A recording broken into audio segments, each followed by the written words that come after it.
The City of Waverly Planning and Zoning Commission meeting will now be called to order. First order of business is roll call. Isaac, will you help with that? Doug Benschoter. Here. Mary French. Stephanie Garner. Present. Dave Huser. Here. Dave Larson. Here. Kate Payne. Here. Kathy Olson. Here. Heidi Solheim. Here. All right, thank you. First item of business tonight would be the approval of the agenda for tonight's meeting, February 3rd, 2022. Move approval. Second. So moved. Next order of business. Can we have a vote on it? Oh, I'm sorry. All in favor? Aye. Aye. Aye. All opposed? Nay. Say the same. Sorry. I'm new. Sorry. That's fine. You're doing fine. I forget anything else. Okay. All right. Next order of business on the agenda would be the approval of the minutes from the January 6th, 2022 meeting. Can I have a motion for approval? So moved. Second? Second. All in favor? Say aye. Aye. Any opposed? Same. Thank you. So moved. All right. Next item on the agenda tonight is a review or public hearing portion. I'll introduce this and let Isaac speak just a little bit. So the first item here, number one, is the special provisional use request for 122nd 2nd Street Southwest, Waverly, Iowa. Yes, so John Rieger is the applicant. He's requesting special provisional use for 122 2nd Street Southwest. Essentially, this property, we go to the zoning map. It's currently Zone C3, Central Business Commercial District. Essentially, that's our downtown commercial district. So in downtown commercial districts, we allow residential in the second floor above a commercial on the first floor. And then we allow residential on the first floor or below via special provisional use process. Currently, the structure is being operated as residential on the first floor, and then it's also split, so it has an office area on the first floor as well.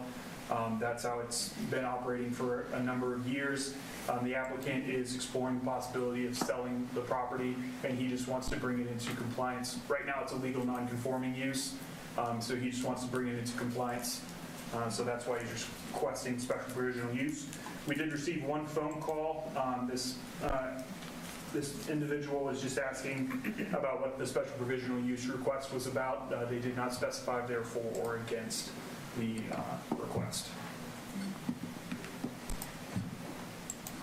Staff's recommendation is to recommend approval. Okay. So now it's time to open the public hearing about this request. Is there anyone here present tonight that would like to stand and speak? And if you do, please approach the mic, state your name and address, and you'll have 5 minutes. Okay. If not, we can close the public hearing for this item. And the group here can ask any questions and have any discussion that you guys have. So I have a question. This entire this is all zoned commercial? Correct. All, in the previous screen that you had there, it shows there's residential homes or commercial? Yeah, so essentially from 1st Street Southwest to 4th Street, and then between Bremer and 1st Avenue, that entire area is all Zone C3. Then once you get south of 1st Avenue, then it goes to residential. So there's a number of residential buildings that are currently zoned commercial, zoned commercial. So they're operating as legal non-conforming uses. And then there's also commercial businesses sprinkled throughout. So it was an issue that it was zoned that way when we did our zoning, and then Like I said, most of these houses have been there for quite some time, so they've just been operating as legal non-conforming uses. Okay. And I noticed on the future land use, it shows changing to residential, that's correct? Yes, so if you look at the future land use, we do have this particular property and then some properties to the west of this shown as residential.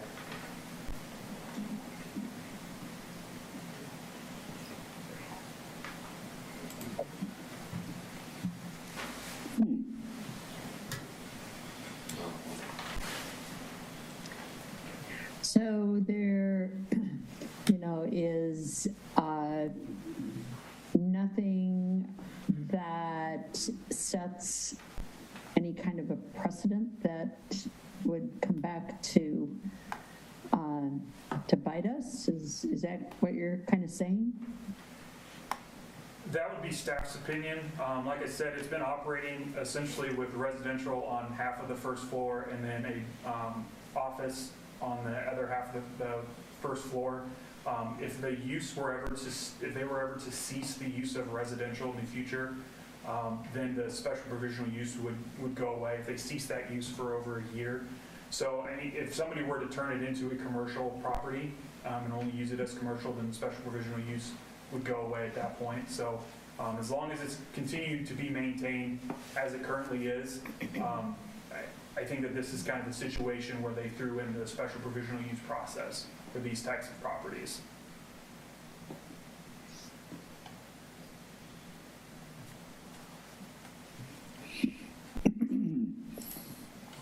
I move that the Planning and Zoning Commission recommend approval of the special provisional use request for 122 2nd Street Southwest to allow residential on the first floor or below to the Board of Adjustment. I'll second. All in favor, say aye. Aye. Any opposed? So moved.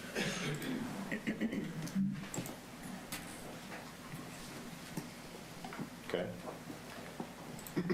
Item number 2 in the public hearing section would be the rezoning request for parcel ID 1006 353024 from C2 commercial to M1 light industrial. Isaac, can you walk us through the agenda memo? Yes, so Damon Cruz and Crewstone Incorporated is requested to rezone parcel from C2 commercial to M1 light industrial. Cruz plans to operate Crewstone Incorporated on the property. Essentially, what he's proposing to do is he'd like to sell granite and quartz countertops, and then he's also going to do some cutting and custom, I use manufacturing, but I don't really like using that word because a lot of people associate that more with factories. It's not what he's doing. He's mostly making custom quartz and granite countertops, but because he's actually going to be doing some of the cutting at the property, that switches it from a C2 use to an industrial use. So he's requesting that zoning change. If you look at the current zoning map, as you can see, it's currently zoned C2. They have C2 to the west, south, and east, and then residential, a couple of different residential uses to the north, and then Standard Nutrition Services LLC, that's zoned M1 currently. On the future land use map, to the east, the two properties that have Gary Schneider on them, those are both shown as industrial in the future land use map. Staff's opinion is that with showing that on the future land use map, we don't think that this would be a case of spot zoning. We think that there's industrial use close by. So from a staff's perspective, we don't have an issue with that. The applicant is here today, and he's brought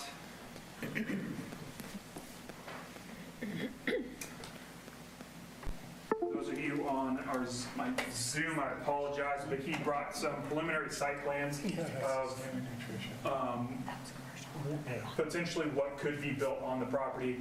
Essentially what he's proposing on these site plans is a building kind of in the middle of the property along the western property line.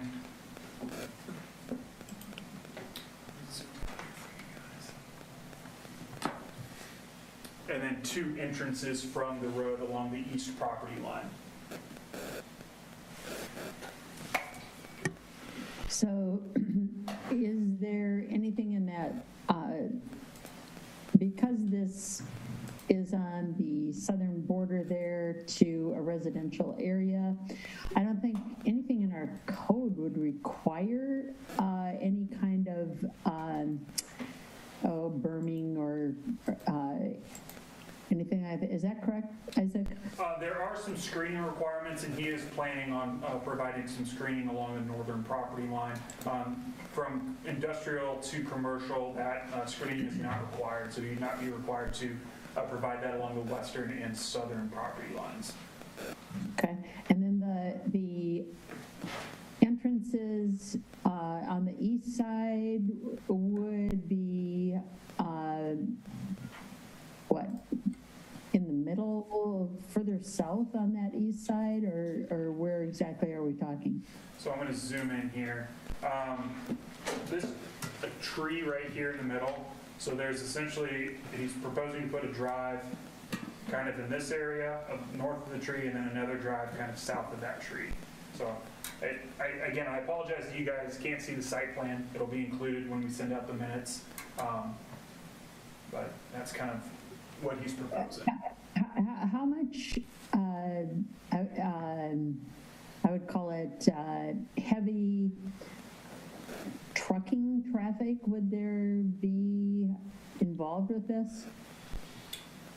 I would invite the applicant to come up to answer that, and then I would also recommend that we open the public hearing before we start that. That's what I was just going to suggest as well. Kathy, if you're all right with that, I'll open the public hearing. All right, so I'll open the public hearing for this item number 2 on our agenda. If anyone's here, again, please state your name, address, and 5 minutes. You bet. I am Damon Cruz. I'm on 203 30th Street Southeast, so I'm only a block away from this property is where I live. The question on semi-trucks. Most of the material will arrive on, say, a straight truck, so it would be either a large pickup truck with a flatbed or, kind of the next size up from that. There would be semi-truck traffic. I would assume, judging off of the fact that my parents own the same business, they're in Spencer, Iowa. They're significantly larger than I plan to be for quite some time, and they're getting a semi-truck maybe 2 days a week. If that answers it. Kathy, were you able to hear that? Yes. Mm-hmm. Yep. Thank you. And then the other question I would have is, from any of the stone cutting or as the plans develop there, is that any kind of a noise issue for neighbors? So, as of right now, I've actually, believe it or not, been struggling difficultly to find a building to be built. I did have good success today, actually, on a concrete structure, which would be kind of the foam Lego blocks that are insulated, and then they pour concrete down the center of them. That provides an extremely high insulation value, and actually the price of it is very competitive to a steel or wood structure. It would be soundproof at that point. Unfortunately, that's not, set in stone per se. But yes, there is noise involved. I do not plan on working past regular business hours. I think is going to be the benefit for me on that one. I do believe that personally the largest amount of noise actually would be coming from the air compressor, actually. It is a screw drive style air compressor. I do have a video on my cell phone of my parents' air compressor running outside the building and walking up to the air compressor room, opening the little door. And you can do a reasonable job depleting most of that noise just with it having its own structure.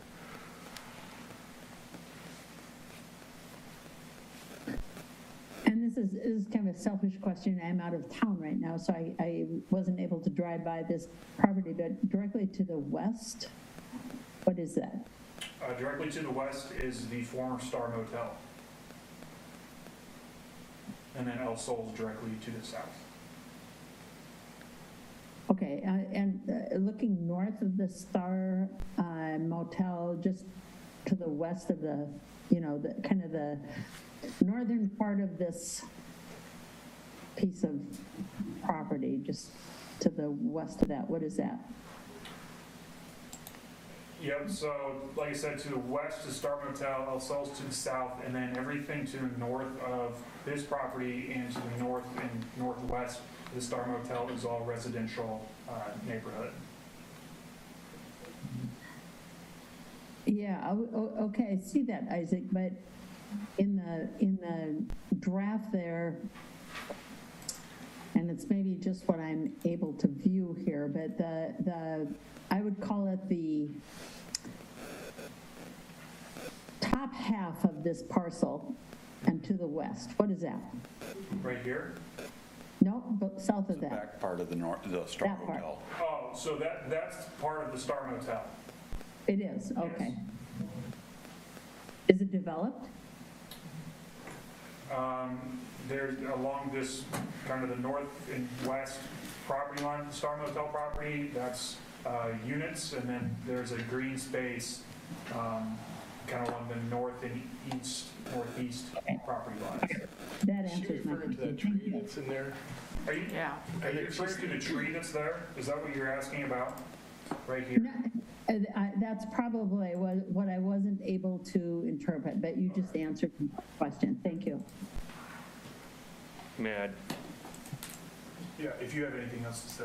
So I guess, like, I know we brought up to the fact that there would be some screening involved. The property directly to the north of this one is an earth home. And that being an earth home, they only have an exposed wall to the south, which is all windows. It is 100% windows. And personally, I wouldn't want somebody building a building across the street from me if I only had windows on my home to look at it. So I did intend on knocking on their door and saying, hey, I'm your neighbor, and this is what the idea is, but my plan was actually the property to the northwest has a large amount of arborvitae bushes, if you're familiar with those. They're kind of an evergreen bush. They grow pretty thin, but they do grow very tall. So that was kind of the idea, was to plant, a row of arborvitae. So, I mean, I could put a fence up, but that's not going to look any prettier than me, an arborvitae they look nice. So that was kind of the plan. I don't want to spoil their view, So that was my personal plan. That individual's right behind you, Darn. Well, that was, yeah. We're the ones with the arborvitae. You're the one with the arborvitae? Okay. Okay. All right, so do we allow others in the room to go ahead and come up and speak? And if you have any comments or questions? If you want to speak, an opportunity to. I'd like to speak if possible. Absolutely. Just state your name, address, and... My name is Mick Weiss. I'm from Waverly, but I live north of Waverly in 1324 190th Street. My wife and I bought that parcel of what Dave spoke about and what Damon spoke about on Earth Home here just about a year ago. We purchased it. Our grandson is in the process of buying it from us over time goes, and so we understood when we bought the place, that someday after Richard had passed, there would be the opportunity of something going in there, but it's just such a great neighborhood there. It worked out well. It worked out well for what we wanted to do, and we're very appreciative of all the neighbors in the neighborhood, how kind they are and how outlooking they are for everybody. And I definitely don't have anything against Damon or his opportunity or his wants to start a business. I welcome that. I think Waverly needs that. If you look at the storefronts in downtown Waverly, we've got a lot of vacant storefronts, and any business we can get into town, it's well welcomed, someday the Star Motel will become something. Who knows what that'll end up being, but we'll cross that path when we get there.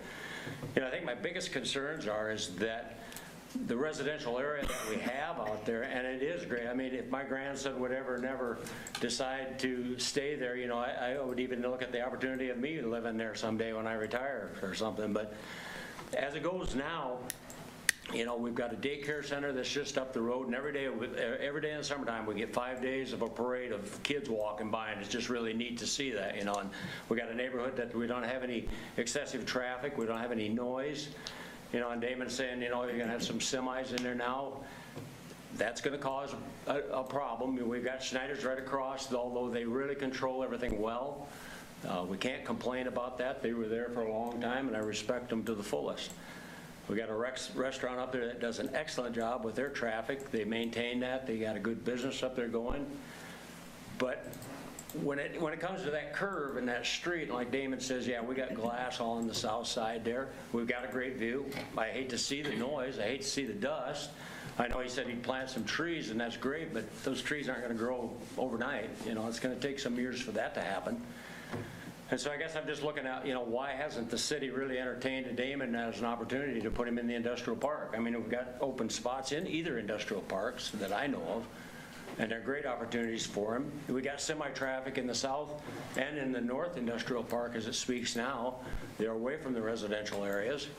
So I guess I'm just wondering why those haven't been pursued as this. I understand it's close to his home, et cetera, but as a business grows, and I all know it from all the years that I've been working for business, that once you make $1 million, you want to make $2 million, and businesses grow. And pretty soon you got 1 employee, you got 100 employees. I'm not saying that's going to happen, but it will happen. It will grow. So I guess I'm just looking for the planning and zoning to really consider their thoughts on this. You know, it's commercial. I can't detest that. I guess I just fear when the light industrial comes in that something further down the road will happen. Whether it's 1 year, 5 years, or 10 years, something will change it. So I appreciate your acknowledgement for letting me speak tonight. I appreciate your time, and I hope things will go well. Thank you. Thank you.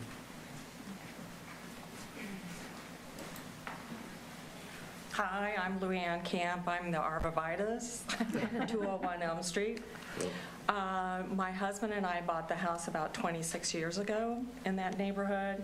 Very quiet neighborhood, more of an older generation. But over the last 25 years, it has grown into several families with small children all along our street. We have one family that has 6 kids. Plus, he's talked about the daycare. We have 2 full-time daycare that have multiple kids that use that street for riding their bikes and walking daily. The pets around there, our concern is the semis and the noise. The mill makes enough noise, and we tolerate, we understand that's what their business growth, because when we moved there was only 3 bens. Now I think there's close to 11. I lost count. We called them Grandpa and Grandma and named them after that, but yeah, we understand that business has to be there, but we are concerned about the noise, the traffic, and the view from our window. We actually face Snyder's, but my husband and I are probably going to retire shortly, and we want to sell our home probably. We're thinking maybe we might have a little trouble if we have a Morton building, which he said he's looking at different things, and I understand, sitting right next to us. So that's been some of our concerns.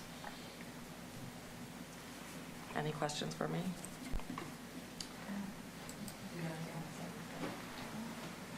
Thank you. Hello. Hello, I'm Kiara Martin. We are at 203 Elm Street. And I would just also agree with, there are kids up and down the streets, you know, yes, I understand that's probably not the safest all the time, but that's how that community has adapted to that area because there's no large traffic back there. There's a playground at the end of the street that kids go up and down to. And I feel as though when a semi-truck comes into that neighborhood, they aren't always familiar with where they're going, and I'm afraid they're going to end up through our neighborhood and not just stopping at the business. That would be my biggest concern, is them coming into the neighborhood.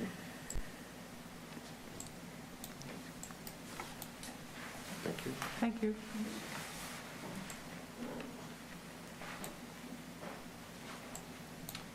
Anyone else present tonight would like to address the council? Commission, sorry. So I've got a question. Yeah, please. Question for Damien. Yes. Is just, do you have any idea of what your storefront is going to look like? That has been, should I speak into the mic? Yeah, if you want to come up and answer any of the Yeah, I think that's questions that appropriate. they've had or make any comments. Can I talk backwards? Is that okay? So the idea for the storefront of the building, I will be honest with you guys, originally, the reason that I purchased the property is because, of course, there hasn't been a lot of opportunities for me locally to buy a building, run, a shop to rent, anything like that. I wanted to stay in Waverly. I have 3 daughters. My kids go to school here. I want a business here. I want to be here. I don't want to be in Waterloo. I don't want to be in Cedar Falls.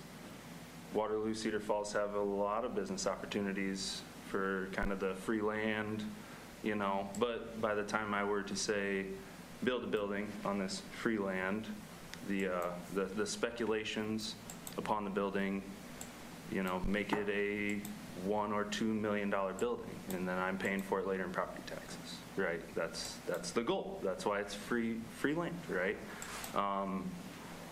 That was why when this came up for sale, I'm sure you all know I bought it immediately, the day that it came up for sale.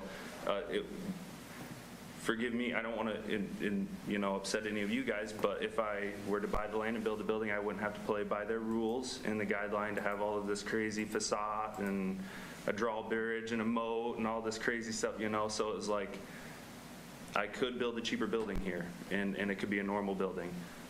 Initially, I wanted just a normal white building, but I don't want it to look boring at the same time. As you heard from me in the past, I've struggled to find a building to build. With the stone countertops, with the fabrication of that, the humidity is extremely high right now, right? You're heating a building, you're cutting stone, water is misting, you open the garage door, you close the garage door, everything is wet. The ceilings, everything is wet on the inside of the building. So I can't build a wood building, it'll rot, right? It'll be 20 years, it'll be garbage, So an all steel structure is what I would like to build. That has become difficult to get. One of the quotes I got was 12 months before the building arrives.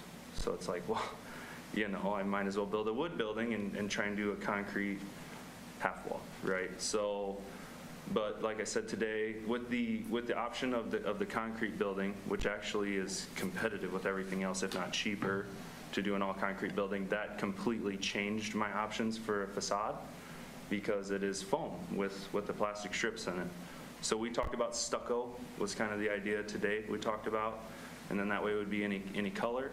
I honestly want it to blend in. I don't want to be a big white building. I was thinking black the last few weeks when I've talked to all the steel guys about steel buildings. I was like, I want a black building. It'll blend in better, I feel like, than a big white box, was kind of the idea. I don't want to impede on you guys, I know that was your question, what is it going to look like? The idea was make it look good. Could you flip to the last page on that, Isaac? So I know that you'd said business grows, right? Business definitely grows. It's inevitable. If you're running stuff right and you're doing a good job and you have good customer service, it is going to explode, right? So this is me on AutoCAD. I scaled everything out. This is all perfectly to scale, right? This is like the dream. No bigger than this. I've been in the granite industry my whole life. I've been in massive granite shops that do tens of millions of dollars a year in stone. When this industry becomes that big, it turns into a snake and starts eating its own tail. I've seen all of my favorite granite shops are bankrupt because they get too big. You can't control it all. It's too custom. It's too unique. It's too one of a kind. I mean, we're not making a single item and we're making tens of thousands of them. Every job is 100% different than the last job. That's just how that is in the industry that I'm in, right? I could hypothetically get into commercial work and you can make 100 hotel rooms worth of countertops, right? But in theory, I don't want to be any bigger than a $4 million a year business. I don't want that headache. I have 3 daughters.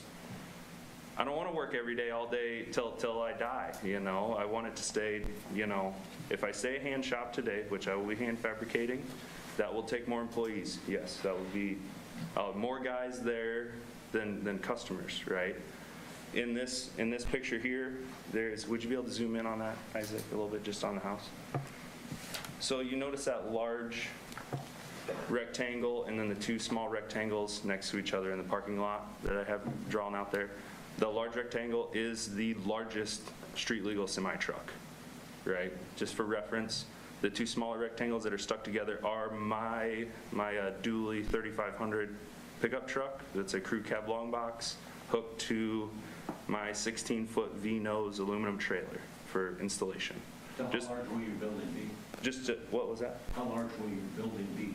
That's a 50 by 100 structure there, and then there is a 24 by 24 showroom with a little air compressor room built off the back of it, is what's shown right there in that, right? That's like the dream. This is version 2, right? This is not like, this is version 2, okay?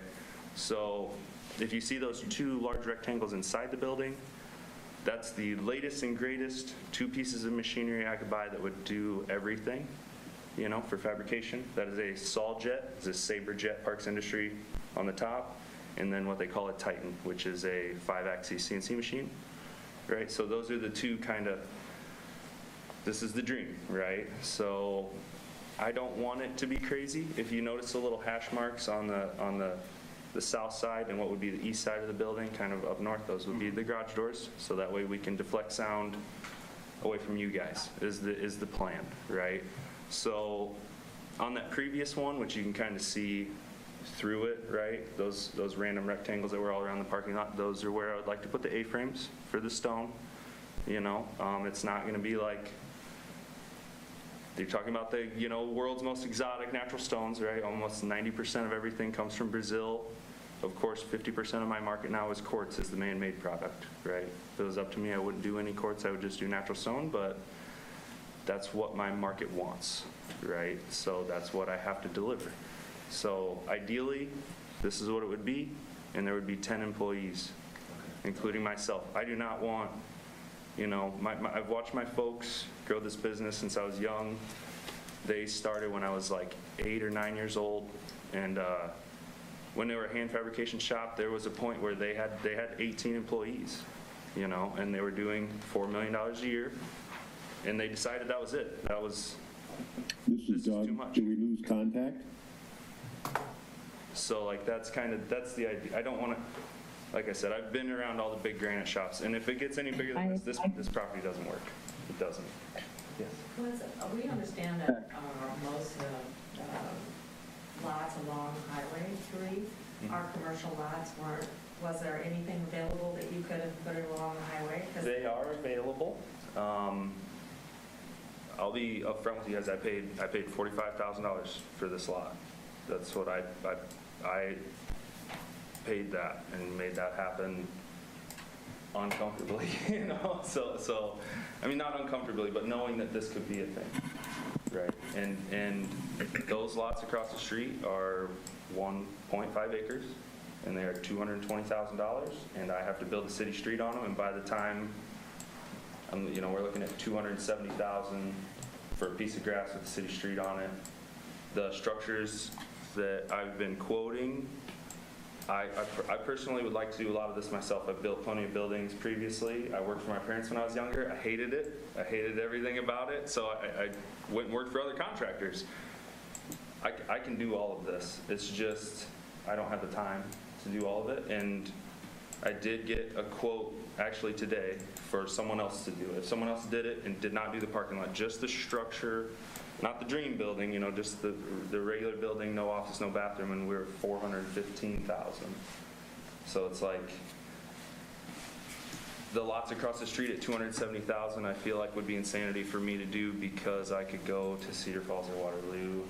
Shell Rock also has the same deal with right next to the Ford dealership. Those are $42,000 an acre for those lots in Shell Rock, and they'll give me tax abatement if I were to say purchase those lots. I don't like the watershed situation on those lots, though. So that's the big reason I steered away from them. I know that we talked about there were industrial lots available. Most of the ones that are this size or aren't available for me to use. As far as like our north industrial lot by, say, the Dodge dealership, there wasn't any land available out there, nothing I could buy. I'd have to tear structures down again.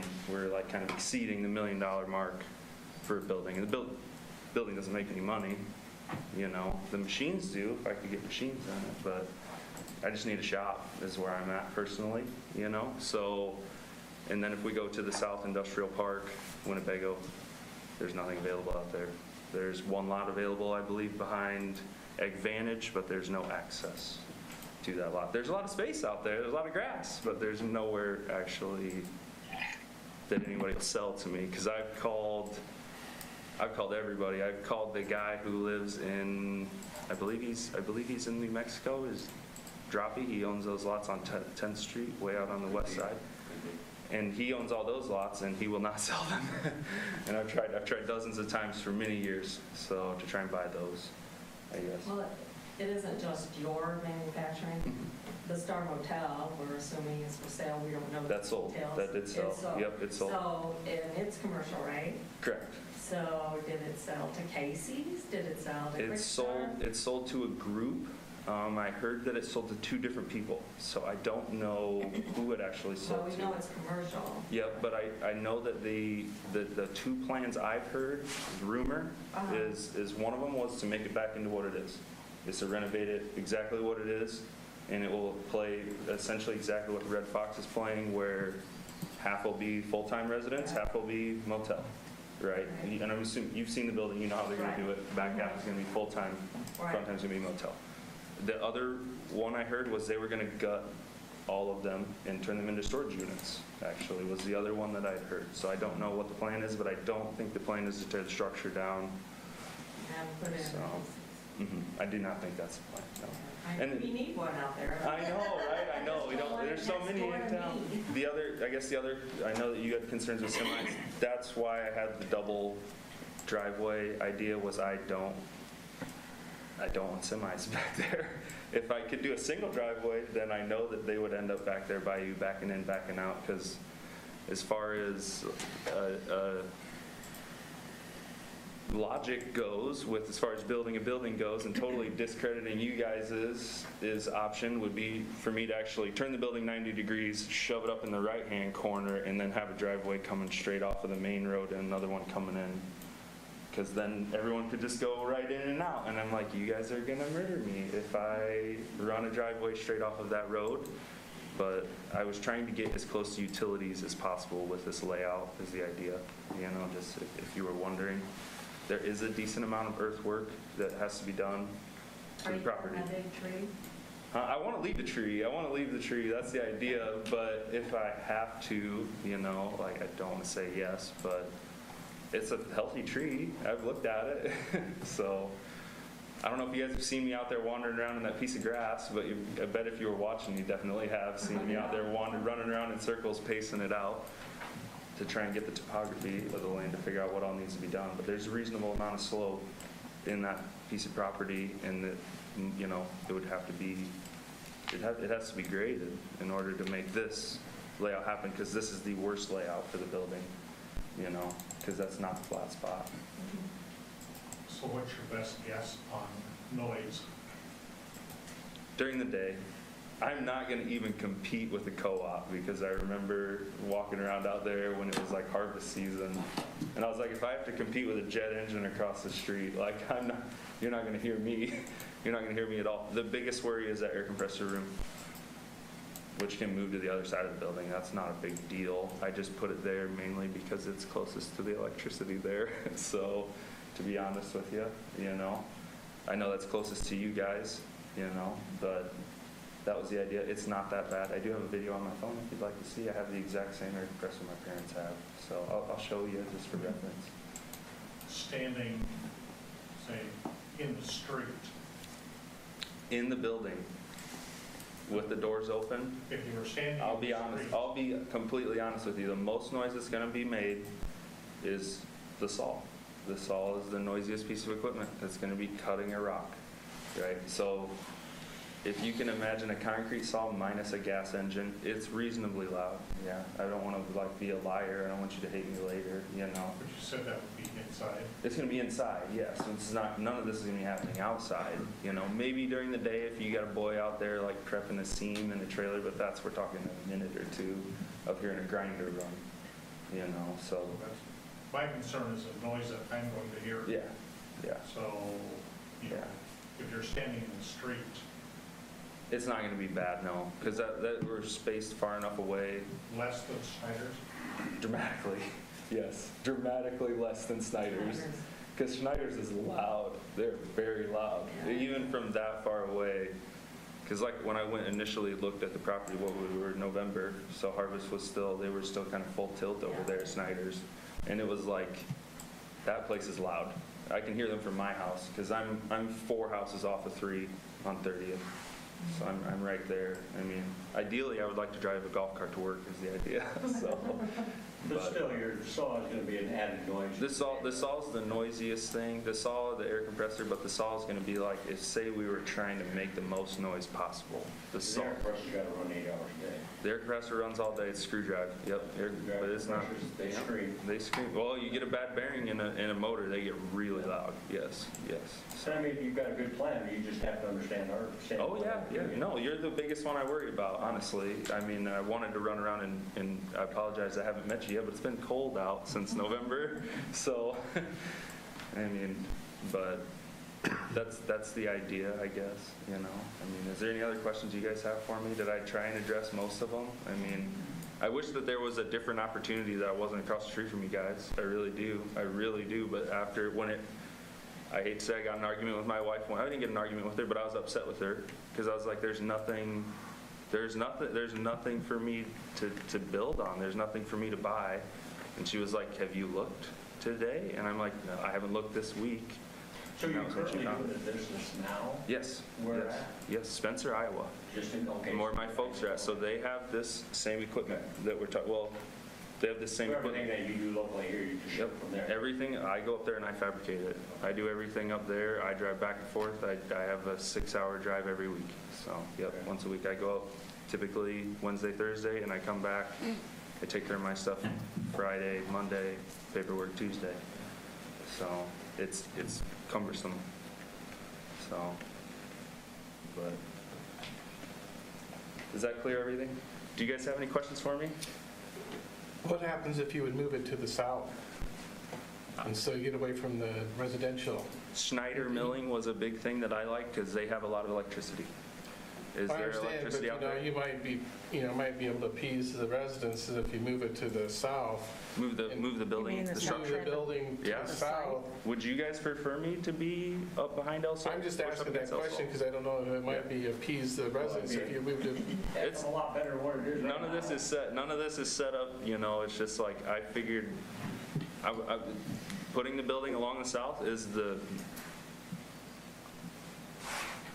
most expensive utilities. You know, utilities is a large portion of cost in building a building. That big of a water line, that big of a sewer line, that big of a electrical cable is. The shorter I can make that bad boy, the better, you know, when you're trying to put something together, right? But I know that, I don't know if you guys know or if you know, Isaac, I believe most of that runs in the street. So, I mean, turning the building and moving it to the south is not a problem, no. So, I think there's a sewer line and water line to go along the south edge there, isn't there? I believe those are El Sol's lines, technically. Well, it's an easement, so I don't know, There's a private line that runs along his western property Yes. line down to El Sol. Yes, they're going to El Sol. Have you worked in a restaurant before? I don't want to be a part of their sewer line. I'm sorry. But what I'm talking about there's an easement all the way along that south side there. Yes, there is. Yeah, but that is there electrical or water along that line, that easement? Without looking at a utility map, I don't know for sure. I know that there's a water line that runs along Star Motel's northern property line. There is also another utility line that runs down Elm Street off the top of my head, I can't say for sure what utility that is. Because I know that El Sol can put a deck on the backside of there because of an easement for utilities there, so that's why Yes, I'm pretty sure that there's some type of utilities that goes down through there. But I mean, I'm just looking at some possibilities because this is, zone commercial, and there's a reason why it's zone commercial. And light industrial changes that, and I think that's something that has to be represented to the residences north of there. And I'm very familiar with 3 different countertop granite businesses, and they're all located in industrial parks, in Waterloo, Cedar Falls, and the other one, or 2 in Waterloo and 1 in Cedar Falls that I'm familiar with. And so, I mean, there is a reason why it has to be light industrial, because it is the noise and everything. So I think I understand, why you're looking at doing this, but also we have to take a look at zone commercial. There's a reason it's zone commercial, because to appease the residences that are along there, so it doesn't become a nuisance to them. Mm-hmm. So, and I just, if that could be moved to the south, so I don't know if that would make a difference where you could really put a berm and some trees along. We've faced that in other situations, but I don't know, that might be something that I don't know if that would take care of the noise or not, but I do know that these other 3 that I'm very familiar with are located in industrial parks, and there's a reason. They are noisy. I've been in them. I know how that is, and I feel for the residences. So. I know the other 3 very well. I'm sure if you know, I also know they're all bought businesses, and 2 of the owners I know would rather be in different places than they're at right now.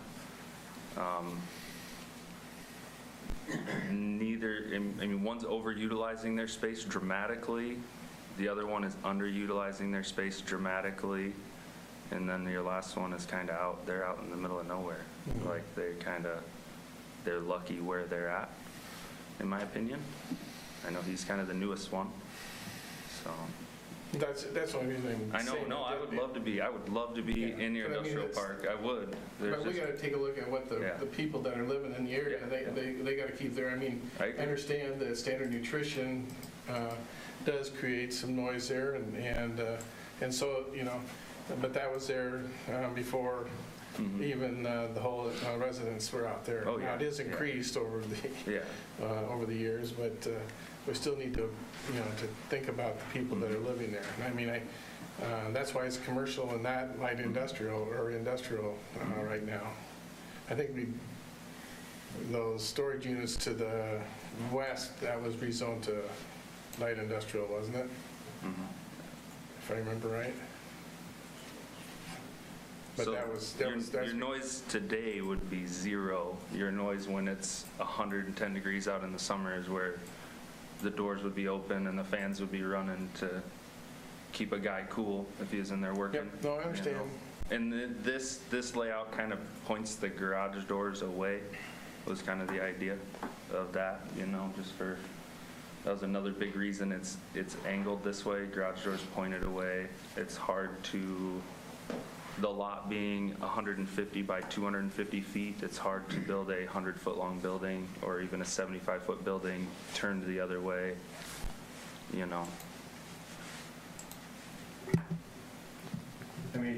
Just like Dane said, you can move it to the south, and that's a good idea, but the noise is still there. Then you're gonna have more noise. I've been around too many factories to know. I have too. I worked at GMT, and the noise from Terex, it was astronomical for their travels. Yeah.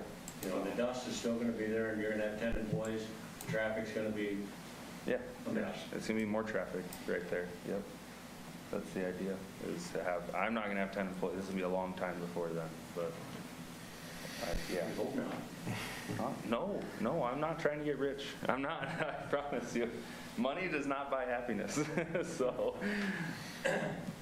I just like what I do for a living. I would like to continue doing this, and I cannot drive back and forth to Spencer.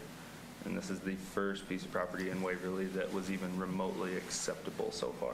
But you said the lots in Shawrock, you didn't like the layout of the land? We're talking, yeah, they got that, you know, where the Ford dealerships are at, and then the stuff that's available. To the back, they got all those to the south of that. It puts me in the floodplain going down from that other building. Yeah, nursing home? The Ford dealership owns most of those lots, actually, for expansion, for collision center. So then any of the lots now that are available are in the floodplain. So, yeah. Though I would ideally not like to be in the floodplain. The only other piece of property that, in my mind, I found in Waverly that maybe I could sway you guys towards, which he will not give me a price, is Bob Cousins Builders. Sure. He owns all that land behind him, you know, because there was a small lot for sale behind the veterinary clinic. That lot was too small, but Bob bought that lot, and I think he paid, I mean, I know it was listed for $60,000 or $70,000 for that very small lot. So if he paid anywhere near that, he's gonna want quite a bit if I need an acre size or close to chunk back there. And then again, then that puts me above what free land ends up costing me down in Cedar Falls or Waterloo, right? I mean, that's kind of the idea. I don't want to drive anywhere. I don't want to drive anywhere. So I want to get in my golf cart. Isn't that land behind the veterinary in the floodplain too? Yes, that is in the floodplain as Yeah. well. You could build it up in the back. The but- furniture, Shawrock, that to the west of the furniture dealer there, that's not in the floodplain, is it?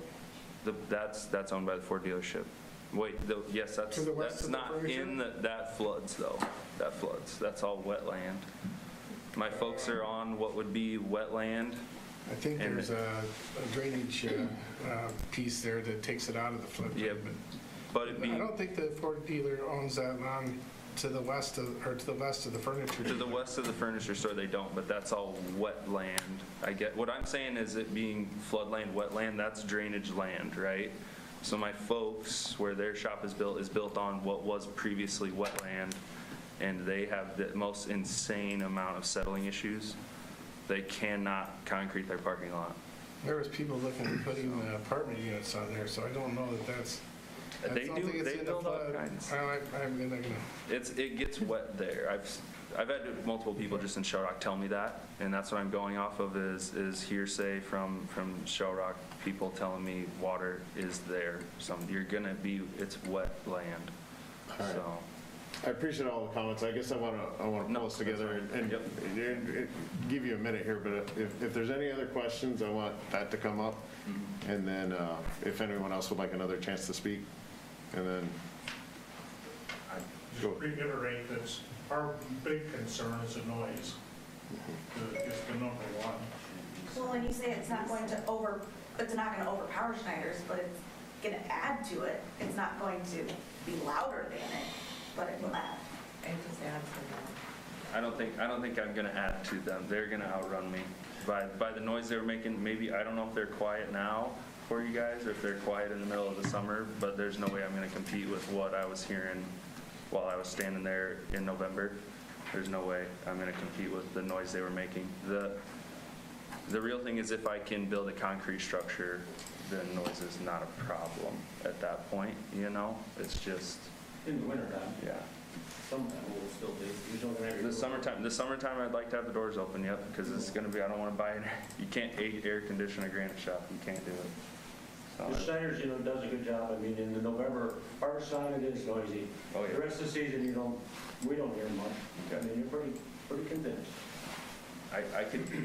I could get decibel readings from my folks' shop, that's the most realistic stuff I could give you guys if I had to do that, that would be something that would help, or at least give you guys an idea, I mean, what it would be. I just know that it's hard to make that level, what Schneider was doing in November. I can't make that level.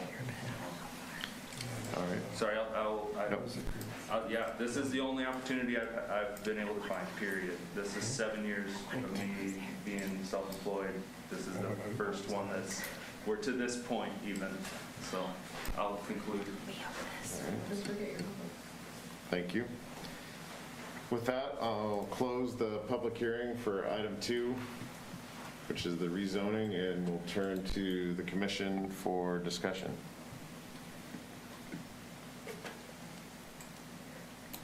Well, are we going to have some discussion first, or are we going to have a motion before we have discussion? Let's have a motion and we'll discuss. Okay.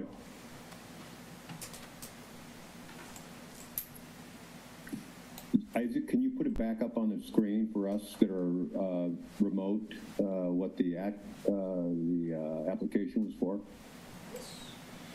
You want the agenda memo? Or- No, just the left side there, yep. Okay. Pull up to the part, yeah, there we go, okay. Isaac, could you switch the All right. monitor to the... I move, Doug Benschoter, I move that the Planning and Zoning Commission recommend approval of the rezoning request for parcel ID 100635324 from C2 to commercial to M1 light industrial to the City Council. I'll second. I have Heidi seconding. Okay. Well, the discussion is, and I'm sorry, I tried to catch a lot of it, but with the speakers and stuff in the public area there, I wasn't able to catch all of it. But my general takeaway is, not even if I want to say my general takeaway. You know, the concerns I heard from the neighbors was the noise and the traffic.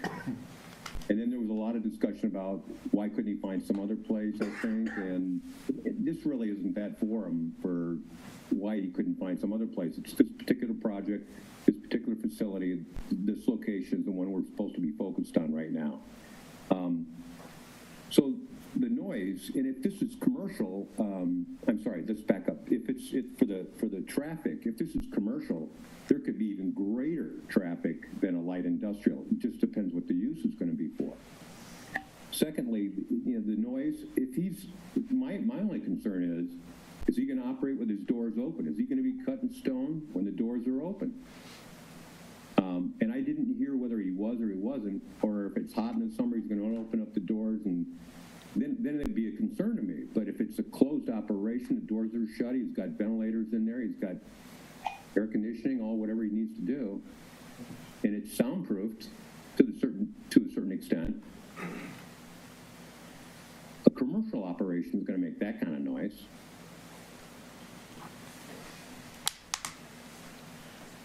So those are my thoughts. I think somebody should clarify that to Doug, that he's not going to have an air-conditioned building. Yeah, Doug, we will clarify that just because you guys are on Zoom. He did say that due to moisture level, they won't have an air conditioning, so in the summer, they may have the garage doors open, likely will have the garage doors open, is an accurate way. So during the summer times at least, there would be the potential for the garage doors to be open and cutting taking place. Okay, thank you. Thank you.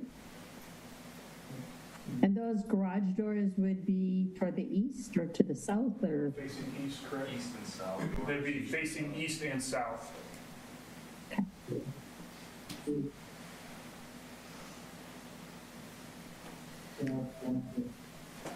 Isaac, I had a question on future land use for the adjoining property to the east, I guess, moving to M1, or yeah, M1 light industrial. From what it is now, commercial, is there a reason for that transition that is clear? Is it kind of to come in compliance with the use of that land? Is there a comment there? I don't know. The two lots, the northern lot that Gary Schneider owns right now, it's a house. That south lot, and it's just an open lot. There's nothing on it. So I can't speak to why that was placed as industrial. Okay.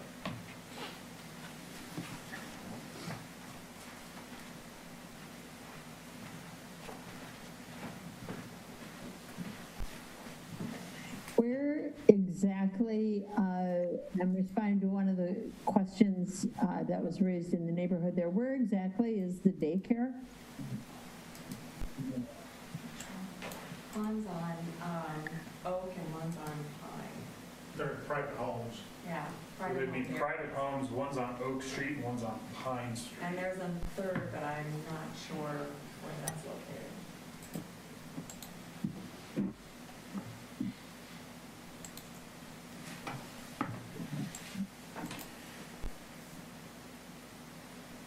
So this would be Pine Street and this would be Oak Street. So both the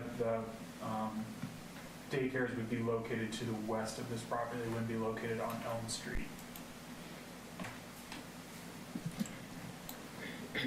Isaac, do you remember, you weren't in our department when this happened, but it wasn't all that long ago that the Standard Nutrition, which was Schneider Milling at that time, converted to an M1. Do you know what that converted from?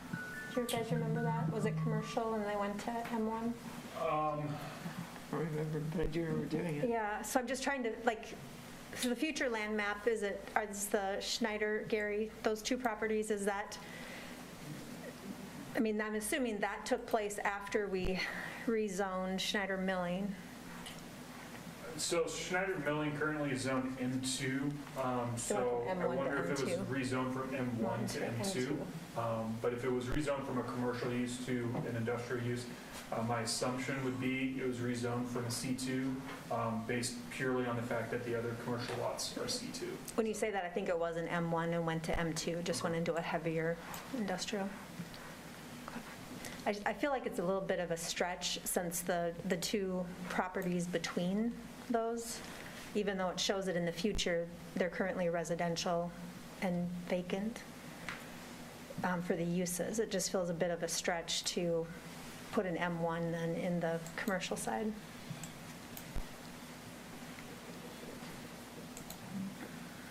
Well, the other situation that could take place, the El Sol has an outdoor deck for eating and drinking. And if that was one of the doors faces to the south, that could be pretty miserable for that business to have people out there on the deck. I don't know what the noise and dust is going to be, but it could also affect that business too.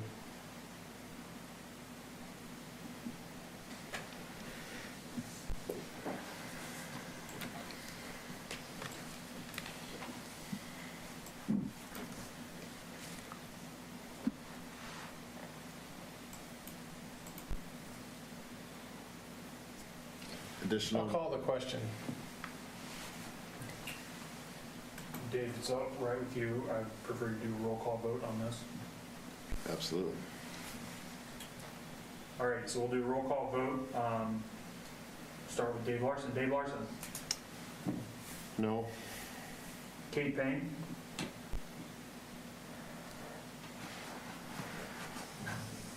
No. Kathy Olson. Yes. Heidi Solheim. No. Doug Benschoter. Yes. Stephanie Garner. No. Dave Huser. No. Motion fails. 2 yes votes, 5 no votes, 1 member absent. Thank you, Isaac. Item number 3 on the public hearing portion of the agenda. Moving to this is a special provisional use request for 712 East Bremer Avenue, Waverly, Iowa. Isaac, can you start us with the agenda memo on this? Yes, so current aerial here. Okay, so Ryan Pure is the applicant. He's the applicant on behalf of the property owner, Roger Kirsch. They are requesting a special provisional use for 712 East Bremer Avenue to install a roof-mounted solar system. The proposed solar system would be located on the southern portion of the roof and would face away from East Bremer Avenue. Per code, solar system cannot overhang the roof and cannot project further than 10 inches from the roof. There'll be a total of 16 modules. Each module will be approximately 81 inches by 40 inches, and then project, the module itself will be about 1 inch in width, and then it'll project approximately 5 to 6 inches. So it'll be under that 10-inch requirement as per code. We did receive one call from a neighbor regarding this special provisional use request. They were requesting additional information, did not specify if they were for or against the request. request. Okay. So at this point, I would open public hearing for this item 3 as discussed for the 712 East Bremer property. Is there anyone present tonight that would like to speak about this topic?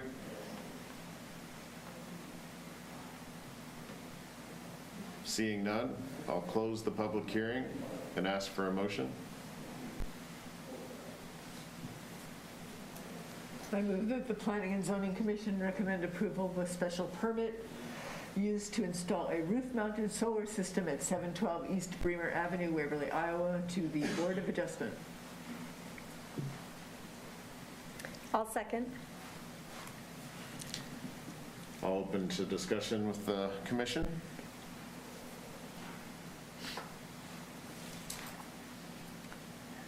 I have no questions. No questions? No questions? Anybody on Zoom? Any questions from Zoom? No? No. Okay. All in favor, say aye. Aye. Aye. Any opposed? So moved.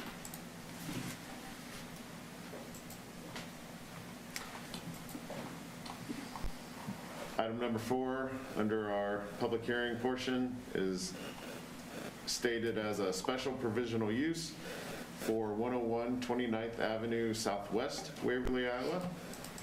Isaac, can you help us with the memo on this? Yes, so Cody Leclerc with Moxie Solar is requesting a special provisional use for 101 29th Avenue Southwest on behalf of the property owner, Mark Adams.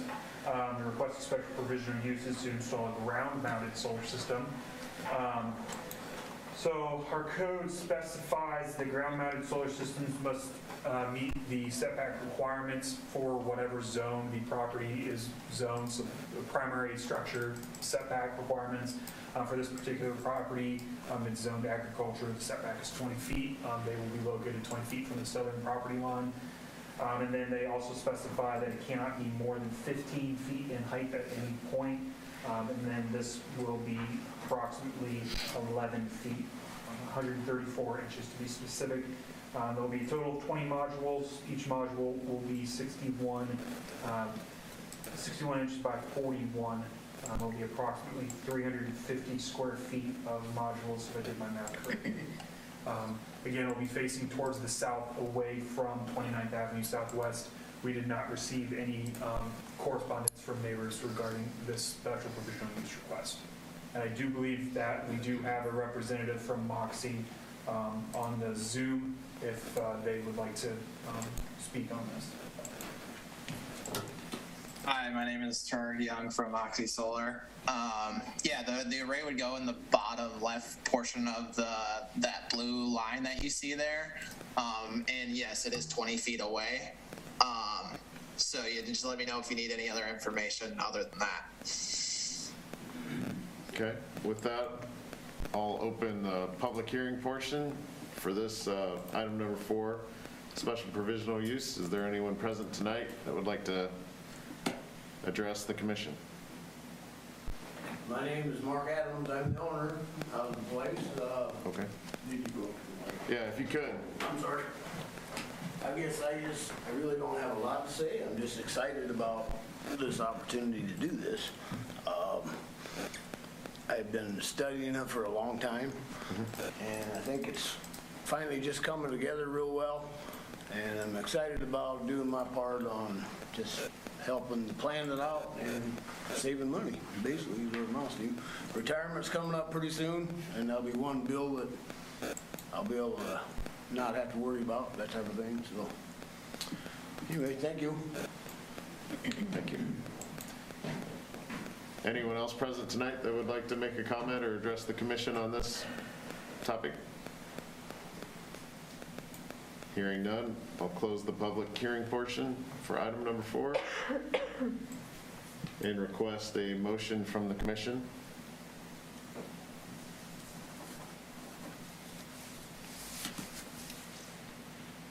I move that the Planning and Zoning Commission recommend approval of the special provisional use request to install a ground-mounted solar system at 101 29th Avenue Southwest, Waverly, to the Board of Adjustment. Second. Discussion among the commission?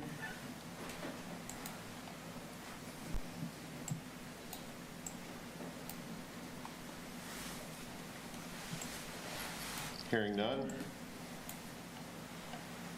All in favor? Say aye. Aye. Aye. Any opposed? Motion passed. All right, moving into regular business. First item under that on our agenda this evening is plat of survey for Parcel F located at 2219 Aspen Avenue, Waverly, Iowa. Okay, before I go into the agenda memo, I just want to relay a chat. Kathy Olson's having connectivity issues, so she will be leaving the meeting. So if we get her back, great, we'll still have a quorum for the rest of the items though. So plat survey for Parcel F. This property is located out in the county. Essentially, they are requesting a plat survey to carve the homestead out from the rest of the agricultural land. So if you look at the aerial map, the home is located in the southwest corner of the property. So they're just cutting that home out. Staff doesn't have any objections to the plat survey request.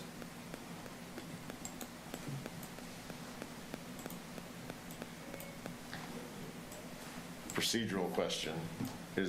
This is a non-public portion or do Correct. Correct, okay. So I request a motion for item 1 under regular business for this item. I move that the Planning and Zoning Commission recommend approval of the plat of survey for Parcel F located at 2219 Aspen Avenue, Waverly, Iowa, to the City Council. Second. Discussion, questions from the commission? Second.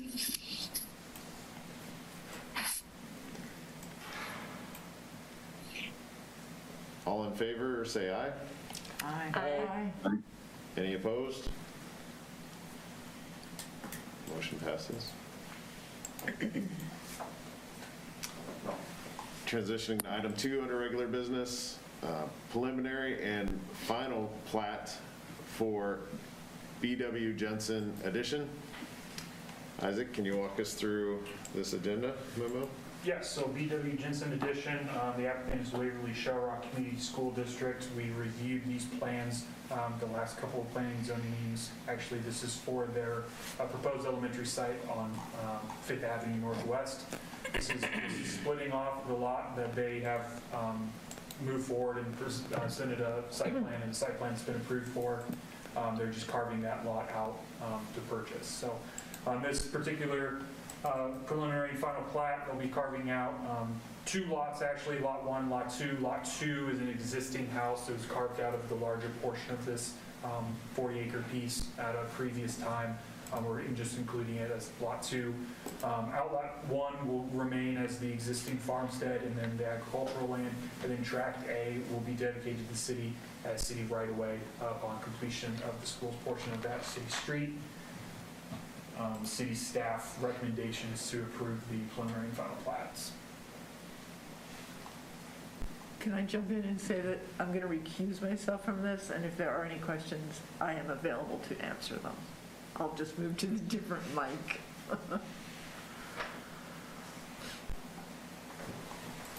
Okay. Thank you, Isaac. Request for the commission to submit a motion for this topic. I'll move that the Planning and Zoning Commission recommend approval of the B.W. Jensen preliminary and final plat to the City Council. Second. Discussion for the commission? This is the parcel that has a dwelling on it, right? I think Lot 2 does, yeah. Yeah.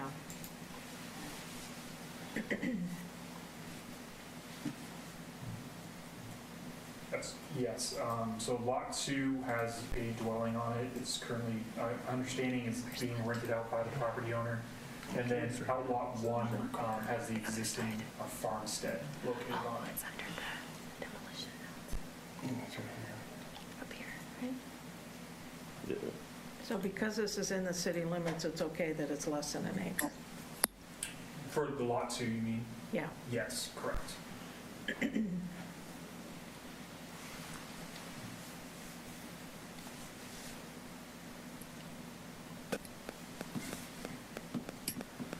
So is that currently served by city water and sewer? Lot 2? Yes. There's water and sewer that runs on the north side of Fifth Avenue. I guess I can't say for sure if that particular property is served by water and sewer. Oh, so Lot 2 is up this little tiny water.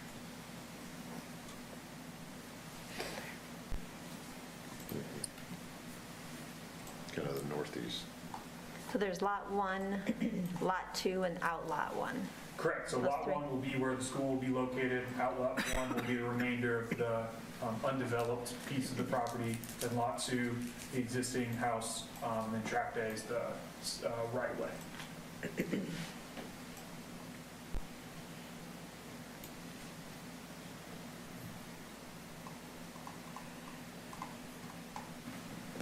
Additional questions, discussion for the commission? Anyone on Zoom? Can you hear us okay still?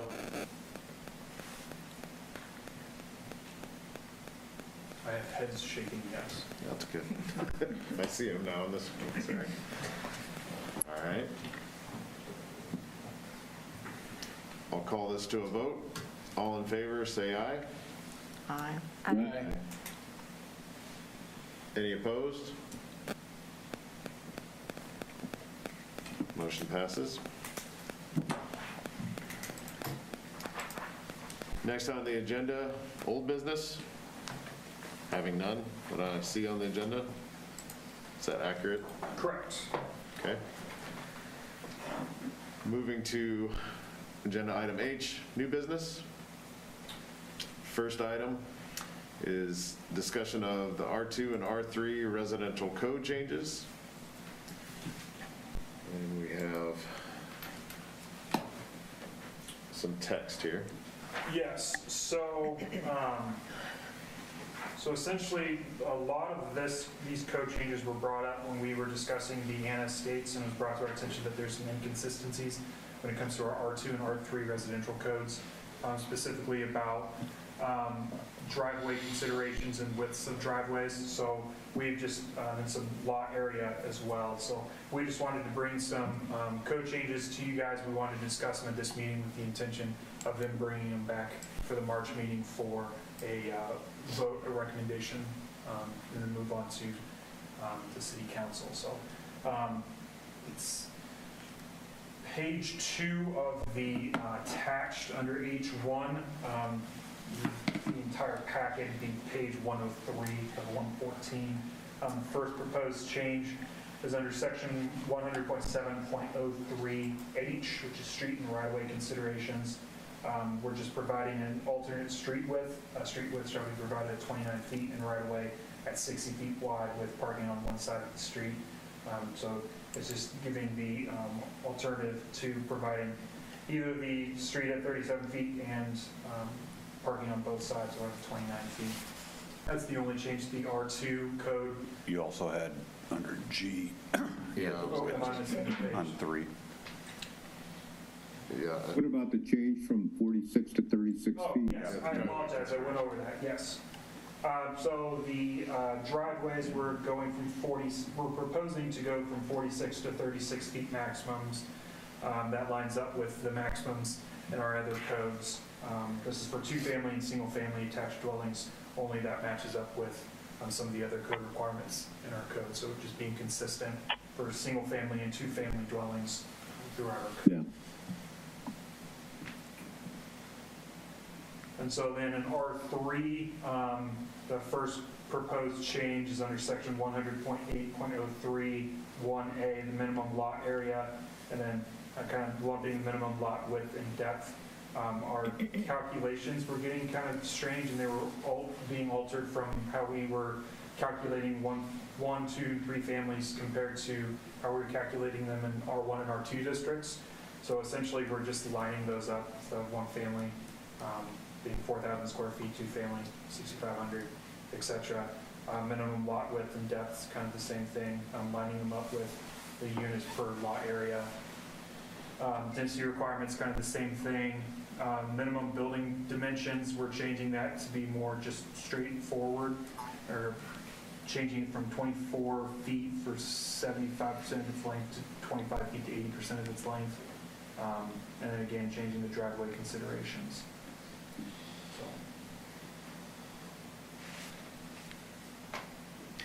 Can you scroll down to that?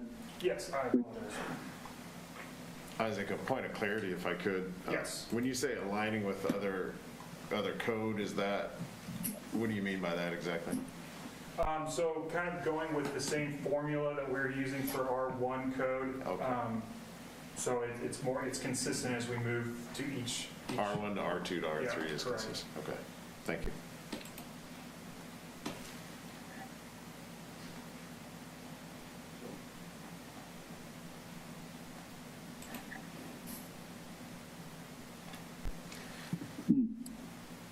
So, like I said, we didn't have a motion. We just wanted to bring this forward so that you guys reviewed it. If there's any discussion, we can have that, or we can move on to the next item, and then we can bring this back in March and for a vote. So. Okay. Any further discussion from the commission on this topic? Do we want to check Isaac's math or anything? Check. The numbers look fine, I just don't know what it means from a practice standpoint, if it's really making any significant impact, or is it? I think it's more the consistency, isn't it? Yeah, this particular, when we move to H2, that we're going to be making big changes. These H1s, they're more of like minor tweaks to kind of line up each code, each district as we go along. So. All right. And there'll probably be situations in the future that will kick ourselves on something. That's what I'm expecting. I'd love to say code is perfect until you try to enforce it. So somebody always finds loopholes. All right. Any other discussion? If not, we'll move on. Thank you, Isaac. Under new business, item number 2. Again, no motions here that I'm aware of, right? We just need to discuss three documents here under the discussion of Chapter 64, which is the weed ordinance code changes, and proposed changes here on the screen. Excuse me. Yes, so this is the much larger change. So what the first document that's attached, the current Chapter 64, is, as the name states, how our Chapter 64 weeds is currently written. It was brought to my attention from leisure service staff, which we have some here today. We've kind of gone back and forth over this code, that a lot of our city parks and detention areas are actually in violation of the code as it's written, because our code simply states that grasses and/or weeds within 300 feet of established buildings may not be 12 inches high, or may not be more than 12 inches high. So we have different parks where we have prairie grasses planted, and they're within 300 feet of established buildings, so technically they're not in compliance. So what we've done and what we're proposing is to strike the entirety of Chapter 64 and just propose a completely new Chapter 64.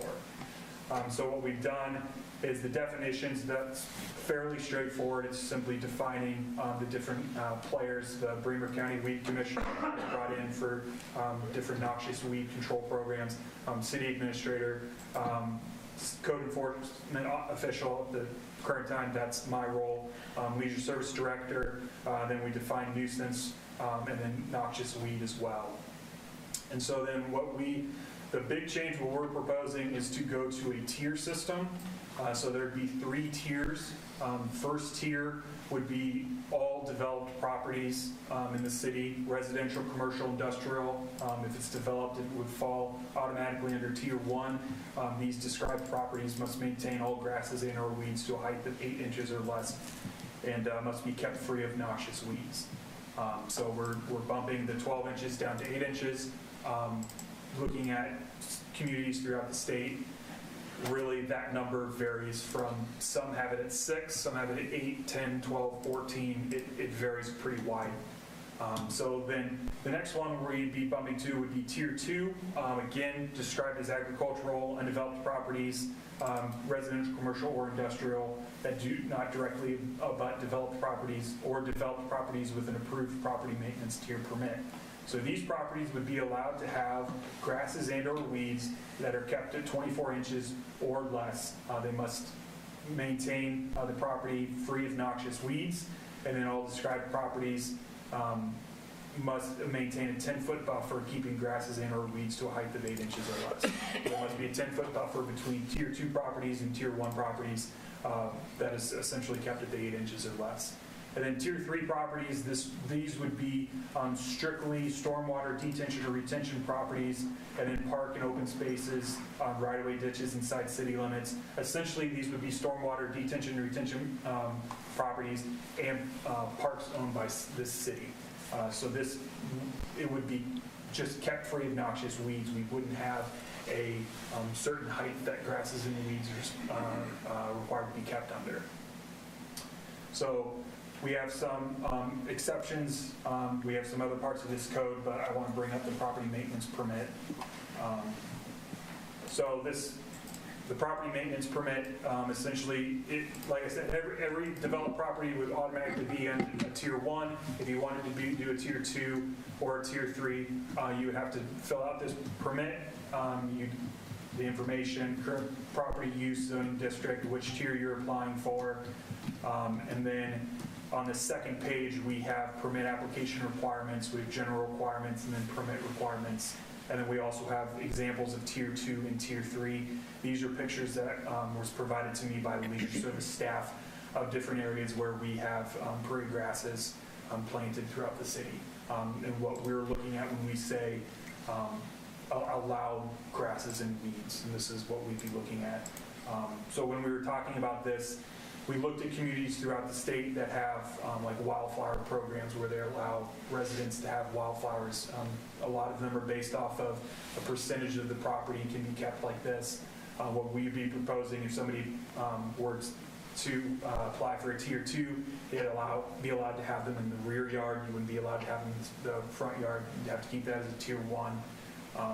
But we wanted to go kind of a different route of what other communities throughout the state is doing. So I've got Paul here, if you've got questions for me or him.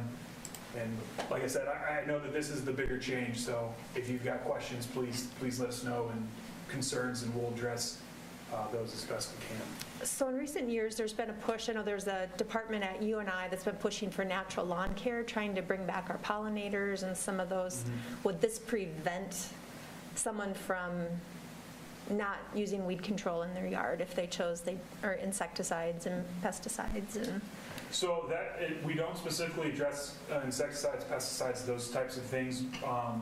What this would actually allow citizens within the city to apply for a tier 2 permit so that they would maintain their property, like I said, in the rear yard to that higher height, so that you could have the natural grasses and weeds as long as it's not a noxious weed as defined. We have that pretty strictly defined. I think we've gone over that 3-4 times or so.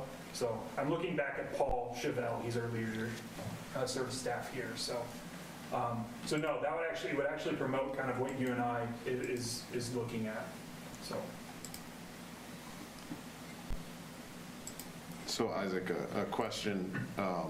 So this is restricted to within the city limits currently? Correct. So just hypothetically walking through an example, parcel of land that's in ag, it looks like it's kind of in that tier 2 sort of description.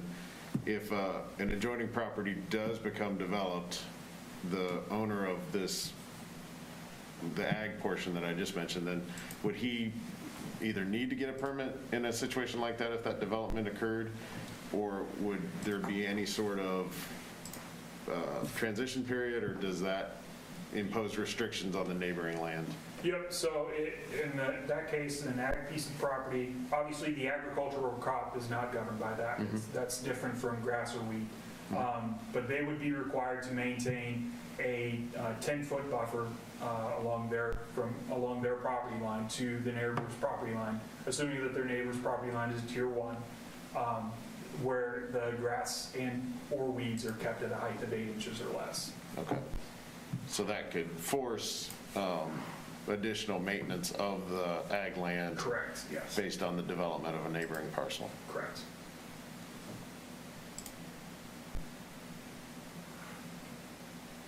You guys got in the weeds on this, didn't you? Yes. I'm going through the noxious weeds right now, trying to figure out what I need to do in my yard to get rid of stuff here. So the 24 inches, is that a kind of like a mature, and I'm thinking prairie type wildflower, yeah, I'm looking in the back too. Yep, this would be a question for you. All right. So yeah, just kind of what sets that height versus some others, and kind of what does that dictate, I guess, for just wild prairie type grass? Sure. I'm Paul Chevelle, City of Waverly Public Grounds Superintendent. So I don't know if anybody's going out with a tape measure, but about the 2 foot marks where a lot of some of the blue stems, they hover right around 24 inches, maybe up to 30 sometimes. So a lot of your native Iowa prairie plants are about that height. I think limiting it to 2 foot keeps away letting like the giant ragweed grow and stuff like that that's not listed on your noxious weeds. Some of those aren't by the state of Iowa there, but it allows you to grow, if I don't want to mow, I don't have to mow, as long as I'm following, the buffer strip and as long as I, don't have noxious weeds. So I guess that's kind of the principle behind that. Just curious, Heidi, is like that, is poison hemlock on that noxious weed? I think it is. Yeah, that should be. So what about like, there's like decorative grasses, right? There's some of that stuff. Does that fall under one of these tiered? Like if somebody has a large, even a half-acre patch of something like that along their property within the city limits, but either on a residential or ag. Yeah, like those, you see a lot of that, is it Carl Forrester grass? Or like pampas grass, I don't know. Yeah, Carl Forster's like a 30-inch grass or 2-foot grass, but like a miscanthus, pampas grass, they'll get taller. You see that quite often. Does that fall under one of these tiered based on the amount that you would have, or I'm just curious how that? Yeah, like if I wanted to plant a line of it in my front yard, do I have to get a permit to do that? If it's going to be 2 feet tall? I mean, technically, we don't specify a garden or anything like that. If you read what's currently in the ordinance, the way it's defined, or not defined, a tomato plant, I mean, are we splitting hairs there? This allows us to promote not, and yeah, some more things need to be worked on it before a final thing, but it allows us to promote people maybe along the Cedar River Parkway to let some of that go and have some native wildflowers, or developing some other areas that are vacant lots into wildflowers. Things like that. I guess it allows us to do that. It would allow homeowners to do that in the backyard if they wanted to. But not the front yard? Correct. That's how we propose to write this code. Yes. So I think that we would draw, I mean, right now, obviously, if it's very clearly of landscapes, then if we receive complaints about it, we don't enforce how our code is currently written. Generally, it's if the entire property is obviously overgrown, we enforce our weed ordinance. So if it's something where we need to look at a certain percentage of the yard rather than front yard versus rear yard or something of that nature, we can certainly look into something a lot more along those bases. So I don't have a good answer for you. I just trying to be, if you get too granular in describing what is allowed and isn't allowed, then something lovely might not be allowed. And that would be my concern. It doesn't allow for these boulevards like on South 4th Street where they came and tried that and it looked hideous, you know. We finally got rid of it. That doesn't allow for that either. I looked in there. Or I guess it would allow for the one kind of by the library. No, Home Boulevard will have to create a buffer on that.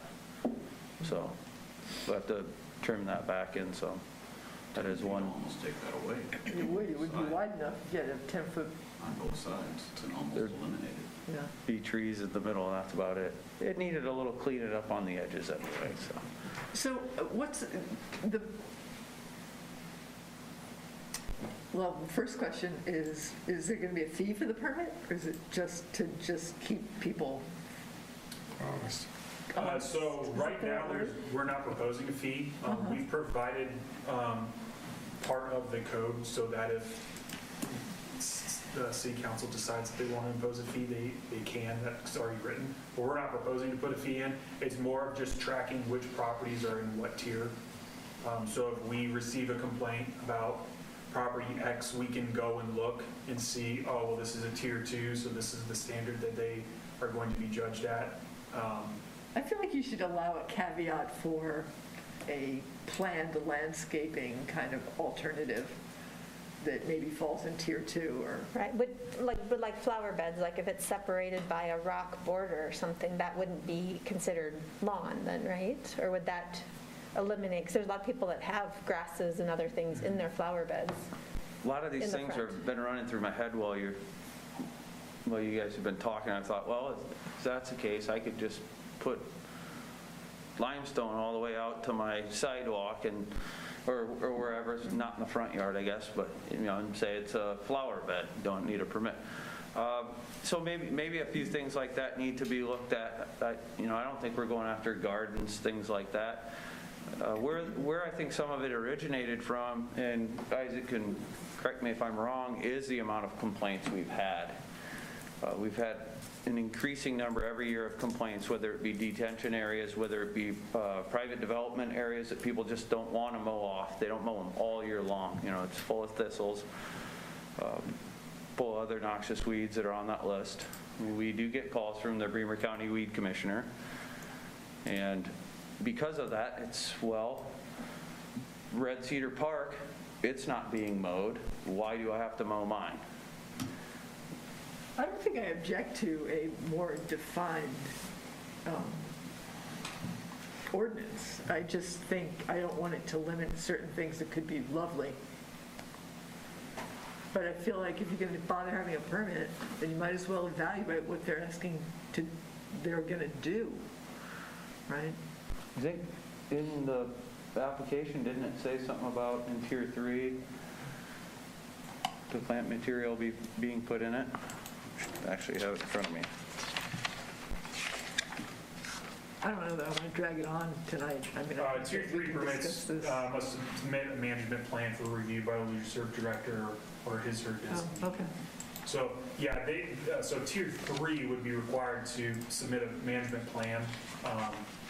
As far as like what we would not be allowing, what we're proposing, how we define noxious weed would be any weed defined as noxious by Chapter 317 of Iowa Code, 58 of Iowa Department of Agricultural and Land Stewardship, and then any weed defined as noxious by the Bremer County Weed Commissioner. So I mean, it's not like we'd be going out and saying, oh, well, that's a weed that I don't like the looks of it, or it looks bad, so we're going to. No, I mean, we have an actual list that we'd be going off of. Specific weeds are not allowed, and that would be coming from the state of Iowa or the Bremer County Weed Commissioner. So, but kind of like what Paul's saying, a lot of this was derived from, we get complaints about vacant lots and about water retention, detention areas. And yeah, technically by letter of our law, we're not in compliance, so we needed to rewrite it, and if we had the chance to do that, we wanted to do something that was kind of forward-thinking and expounding upon what other communities are doing with, wild grasses and prairie flowers and that type of thing, so. I appreciate the process and where you're going. It's just hard to find that. I think what Kate is saying, it's, how do you not exclude then things that are also, very nice and well maintained?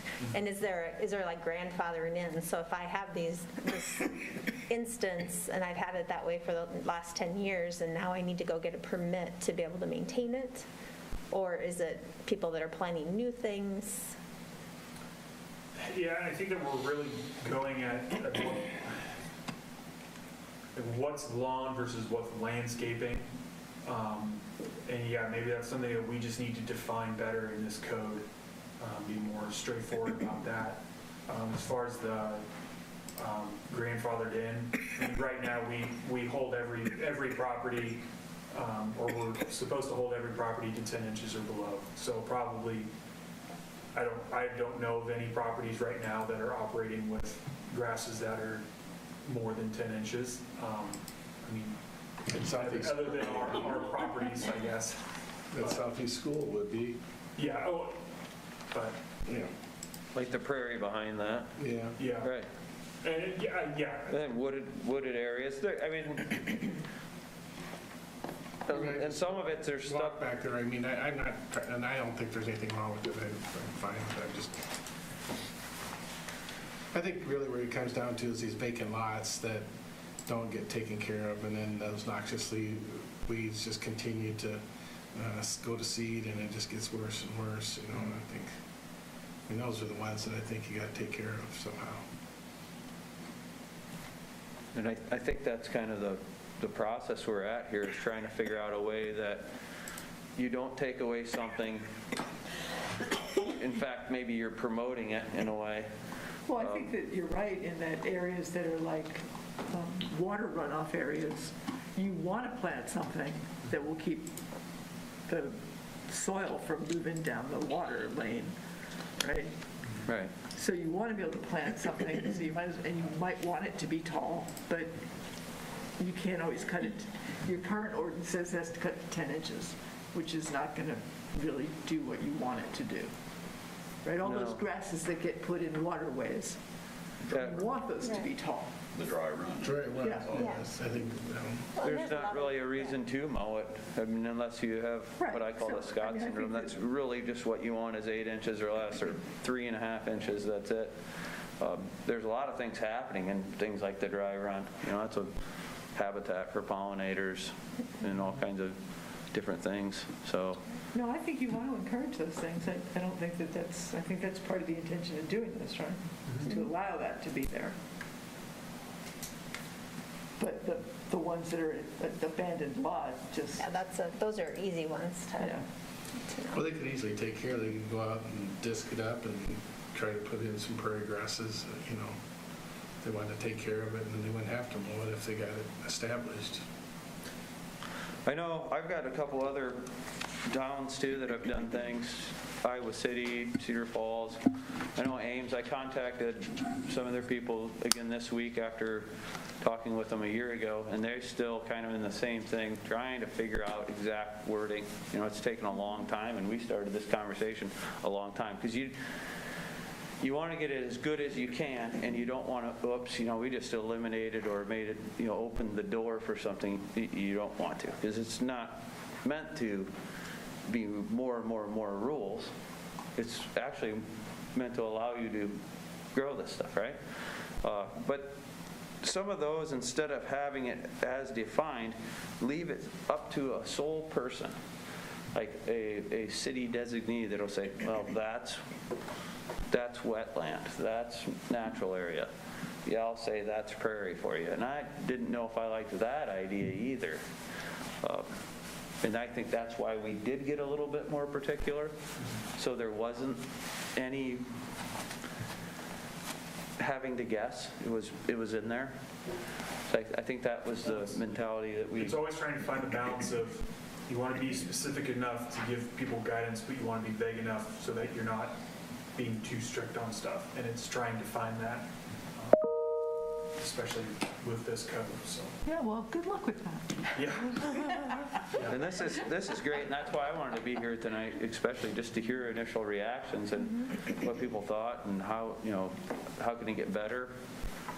What are we missing something?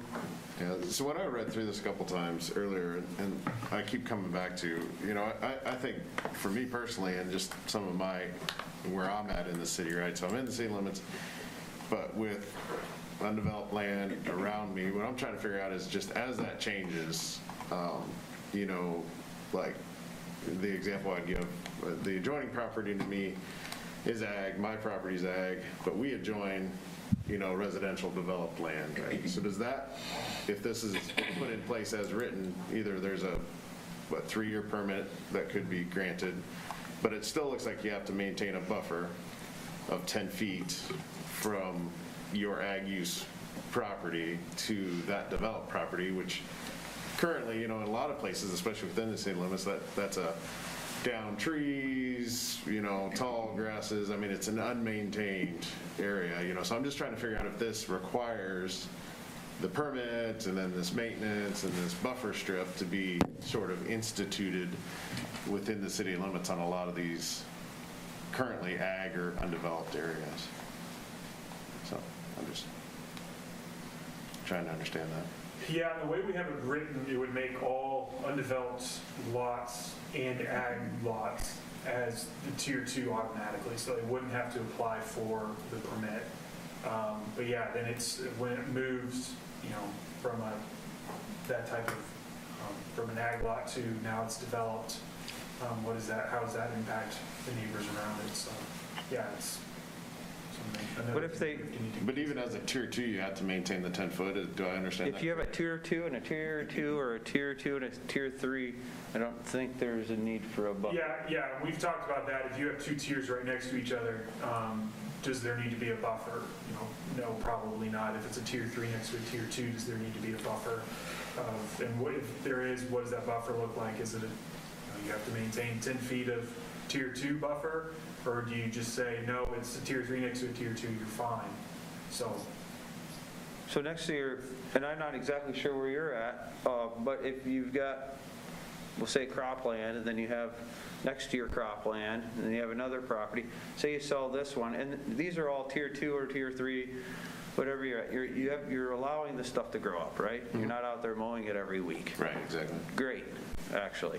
But I think where we were at with it was that's not really the issue there. As long as you don't have the noxious weeds, which you couldn't have anyways, to be honest, if you had thistles. We get a lot of calls on that. People there, this person has thistles in the ditch, or this person has thistles growing in there. It's not just one thistle in a yard.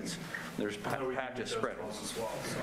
Anyways, on that, if you were to develop one of those, you put a house, it was maintained in the front yard, at that tier 1, you probably are mowing your front yard anyways, and then at that point, especially if it was not your house, you probably wouldn't want all those down trees right next to their property, I'm assuming. Anyways, you'd be like, oh, there's people there, but I guess, yeah, technically you'd have to clean it up for 10 feet. Yeah, and that's what I'm just trying to understand, those changes, just as it's written, as that goes. And some of the height stuff too allows you, if say for instance, and I don't want to point out any particular property, but say there's, I'm trying to think of a city one, there's an area we've got along 10th Avenue, and the south side as you're approaching 4th Street. And there's some signs on there about driving too fast, and it's kind of tiered that way. There's a buffer between the longer, there's some asters and stuff. It kind of got weedy. We've tried to remedy some of that issue. So that's kind of the example where you have a tier 3, but because it's along that throughway, there has to be a buffer there. And that's some of your height stuff too, or back away from a sidewalk where you don't want your plants flopping over, becoming an obstruction. And there are spots in town that aren't publicly owned that do have lots of weeds flying around. We get tons of complaints. We ask if we can do something. And there's just really no way to. You send them a letter, and you send me a letter for that one, because it's kind of at that spot. Is where can you work in harmony with it? And some areas don't need to be mowed. And sorry to keep asking questions, so I'm just kind of stuck on this. So then, let's say it is a large parcel, and it is thistle, for example. Does that classifies as a noxious weed or not? I didn't look. I didn't see thistle on the list. Okay. Couple different thistles. Okay. Should be on it, on the Chapter 58. So let's say it is a noxious weed, just for conversation. Thistle and tall thistle are on the list. Do you, you're forced to maintain the entire property in that case if it is a noxious weed, or just the buffer strip? South thistle. You just have to eradicate your noxious weeds. Okay. You can't have those. And generally, I mean, the weed commissioner is going to enforce that anyways. Sugar cane. It's just, and that's going to, I mean, a lot of that's put in place for ag reasons. I've got a field of thistles and it's blowing into the bean field, or I've got it, that's kind of where some of those rules came from. Or in woodlands, county parks, stuff like that. Mm-hmm. So.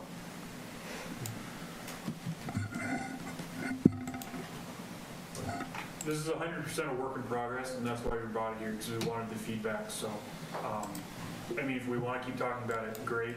If you've got more comments between now and next meeting, please let us know, because we're going to be talking about this, and for what we've presented here, it's probably going to change a little bit between now and March. So we'll address landscaping. We'll continue to talk about other stuff. So, yeah, please, if anybody has any comments, please let us know. So who would initiate filling out this form? Why would somebody want to come do that? With their landscaper? And what sends somebody in to do that? So, yeah, again, landscaping, we'll probably need to address that, but it'll probably just be private citizens. I know of one particular individual that I know that they would jump on this, because they would love to be able to have the natural grasses in their rear yard and kind of do that. Larger properties might be interested in doing this as well. So it's kind of hard to say without actually implementing it, but probably it would just be private property owners that want to put in natural grasses, prairie flowers, those types of things. So one possibility, I think you somewhat alluded to it, is under definitions. Maybe you could describe lawn versus flower or landscaping, or somehow to kind of create, because I think of a lot of flower beds that do have taller grasses and other types of plantings in there, and some of those are a large majority of those are probably in the front yards. Yeah. Around there. Just being able to have a little bit of a definition that it's not applying to those situations. I've got Carl Forrester in my front yard. Exactly, Put grass in the landscape, so. Yeah, because I don't think that's what we're trying to limit. We're trying to limit the nuisance. Yeah. Is really the big part of it. Any more feedback is great too. Thank you, Paul. Thank you. Yeah, thank you.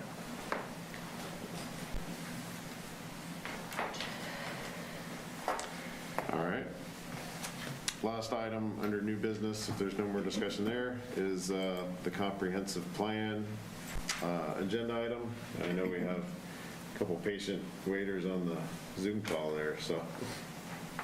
Yeah, we've got some people on the Zoom call, and we also have some people in the audience that are going to address this. So, okay. Chris or Jim, I'm going to have you guys go first, and then we can move the people here. So, if everybody wants to switch to their B, and then Chris or Jim or whoever, Shannon, if you want to share your screen, go for it. Yep, I was going to, if that's okay. Yep. Okay. Just gotta pick the right screen here. Let's do.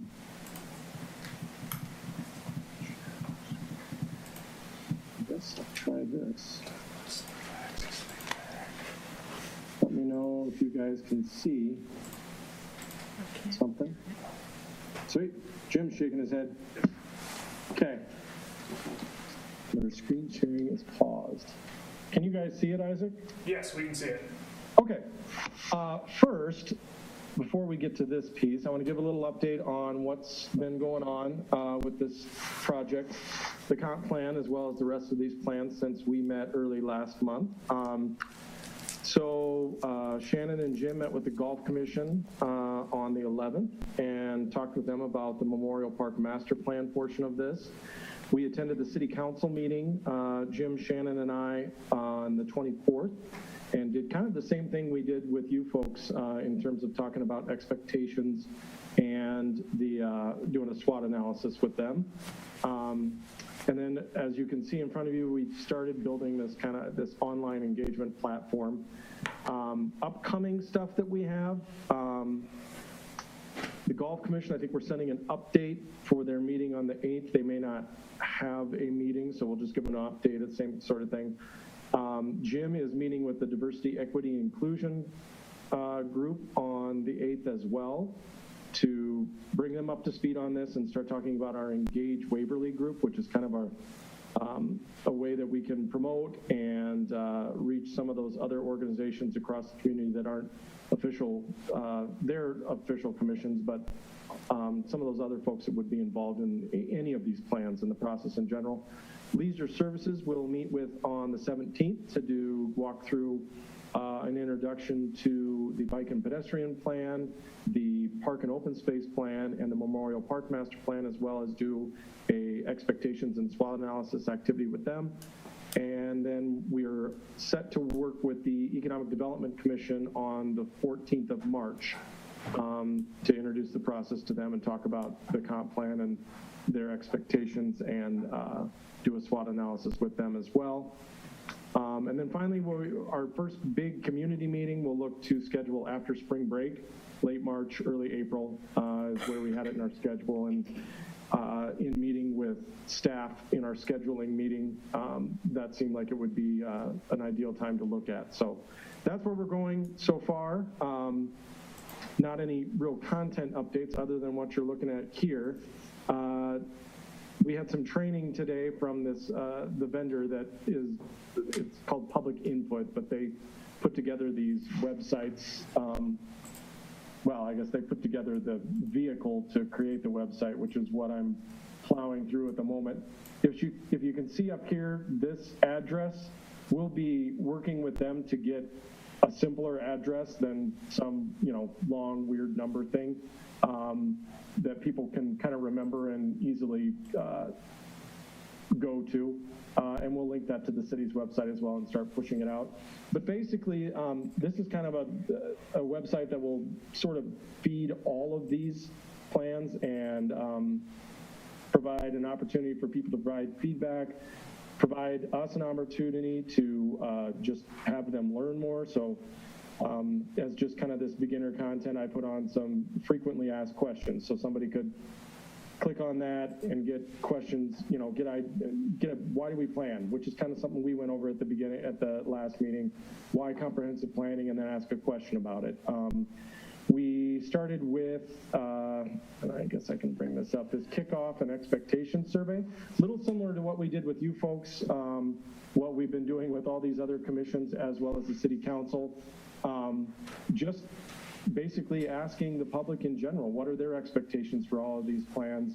A little mapping activity to place an icon near where you work, near where you live, and then also an opportunity for them to sign up, optional sign up to get more information as we continue to push it out and submit that feedback.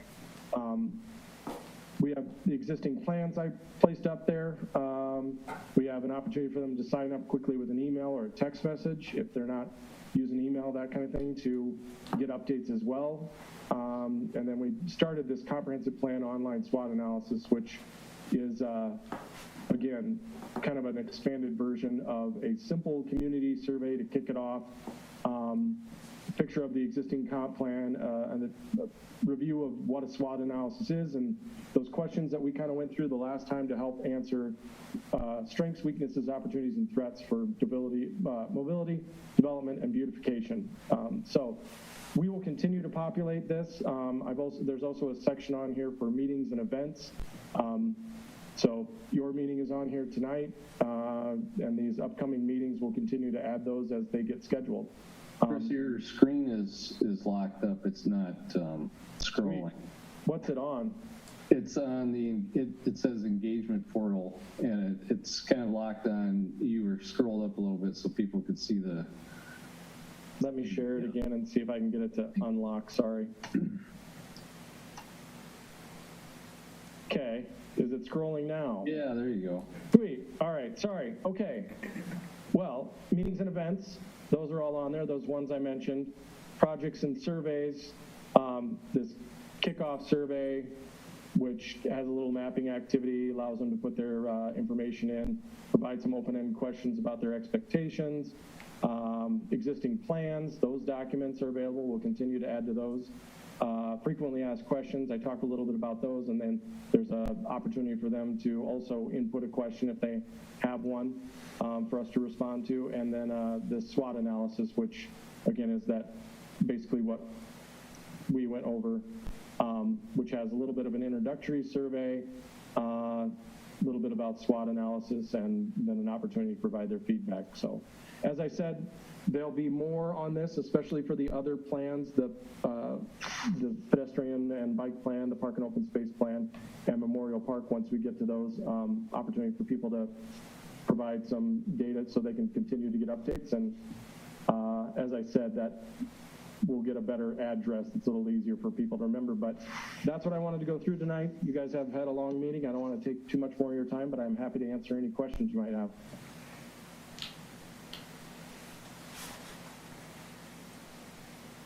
When will this portal be live? I couldn't hear it, sorry. When will the portal be live? As soon as I can get, well, I mean, it's live now. If you plugged in this address, this is what you would see. As soon as I can get them to, I asked today in our training, I was like, hey, how do I change that to an address that's a little easier, like Waverly plans, or, you know, something to that effect. And they said they would have to do that manually. So I put in that request. And as soon as I get that, Carla has already said she's ready to put that up on the website and help push us out. And were you going to have a link to the off of the Waverly website? Yes. Yep. That's what Carla was going to help us with. Okay.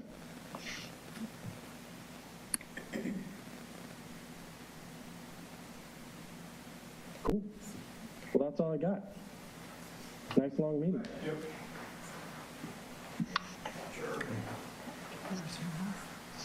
Eric Bagman from the Airport Commission. And Dennis Hansen with the Airport Commission. are you going to meet with other commissions as well? Because we have some concerns with the comprehensive land use, because we've got plans You're muted, that we're Chris. trying to work. Sorry. Yes, we have several opportunities throughout the planning process, and Isaac filled me in a little bit on what you guys are looking at adding north-south runway, or at least considering that, and how that would impact land use. Absolutely. We have the focus group, so stakeholder and focus group interviews are in kind of set for April, May, somewhere in there around the same time as that community input meeting.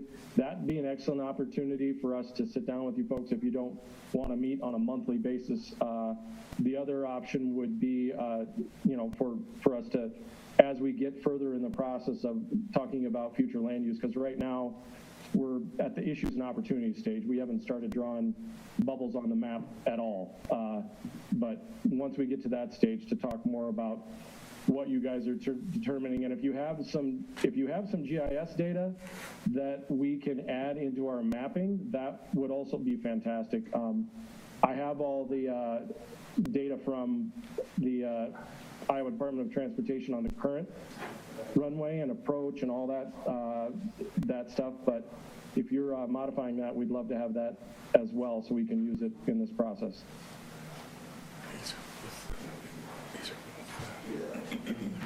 this, and then you can get it off the Iowa DOT website. He's his boss. Which is our current. So you guys can't see this, but they have a map of the north-south runway, proposed north-south runway. We can get this scanned in, or I'm assuming we have a digital copy of it somewhere.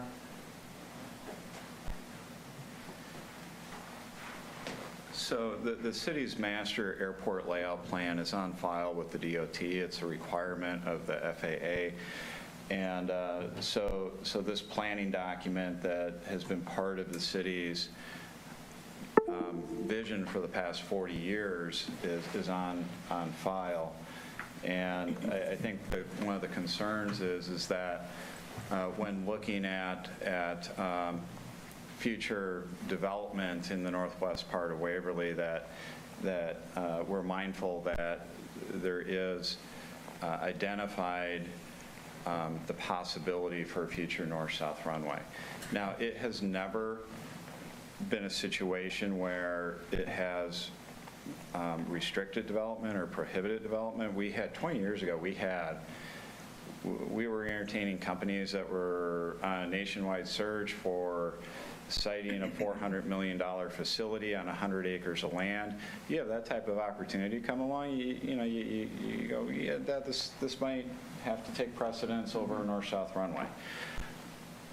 But as we go about, looking at like the Kroll Ready Mix or other types of facilities, a lot of those facilities can be sited around this future north-south runway. And so I think that the discussion has been that as we go through this plan and update, that we want to make sure that is given consideration. Is that a fair statement? Yeah, I think so. Yeah. Mike, the north-south, that extent addition is part of the 5-year, is it the 5-year or the 10-year plan that we have with the FAA? Yeah, to update the airport layout plan. So just like it's 2011, the last time we went through a comprehensive update of our land use plan. Same thing with an airport layout plan. You want to do that about every decade or so is when you would look at doing another revision and updating of that master plan. What's on file with the FAA as far as the capital improvement plan that we have to submit every year for like 5 years out, or? Yeah, so we've plugged that in that like in the 5-year plan, we'd like to look at updating that master airport layout plan. But those are done periodically. It's been, the north-south runway has been identified ever since I think we've had an airport. We did a 400-foot extension more recently. That was identified in the airport layout plan. So, I think the airport is doing quite well, successful, and there's certainly a waiting list, and there are opportunities to build more hangar facilities and to expand and grow the airport operations. So there are documents that they can take into account as they put this together. And we've had inquiries about expanding the airport for employers to get their aircraft in here that they can't right now. So if this has been on the plan for a long time, I'm not seeing it up here. That's true, and we have this concern that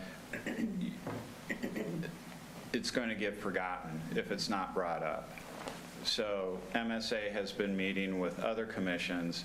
We didn't see the airport on that list of commissions that they were meeting with, and so we weren't sure what that opportunity was going to look like going forward to talk about the airport. So, sure. But we had in the previous ones, and you were there, Mike. We talked about having commercial in our comprehensive plan on around the airport. So I mean, we did know that at the last time. So that's why we had that as commercial in the property and the zoning and You mean like as business expansion or as a compatible use? Compatible with the airport, yeah. I mean, we talked about it, you brought it up to us in those previous ones. That's why we put that into the zoning there, so. Because I think it is commercial out there. It's identified as future commercial industrial growth and development, so we're thinking maybe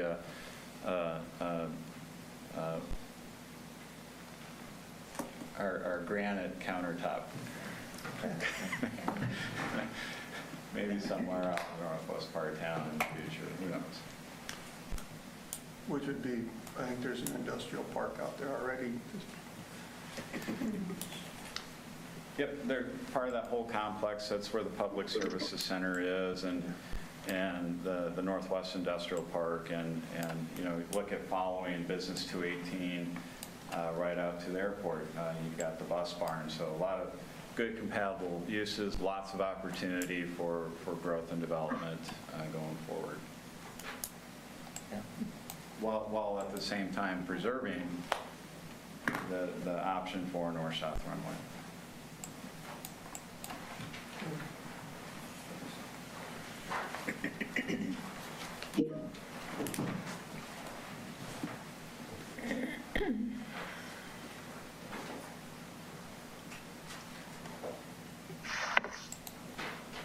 That's all I've got. Okay. Thanks, Chris and Shannon or Jim. Do you guys have anything else here? If Isaac, if you could send me some contact info for whoever from the Airport Commission wants to be the point of contact as we progress through this process, and definitely get you guys involved with those our meetings in April and May with all those additional commissions, stakeholders, groups, that kind of thing. And then we can involve you in the rest of the process as we go through this as well. Happy to do that. All right, good. All right, that closes out agenda item 3 under new business and moves us to item I, which is adjournment. Can I have a motion? I move that we adjourn. I second that motion. So moved.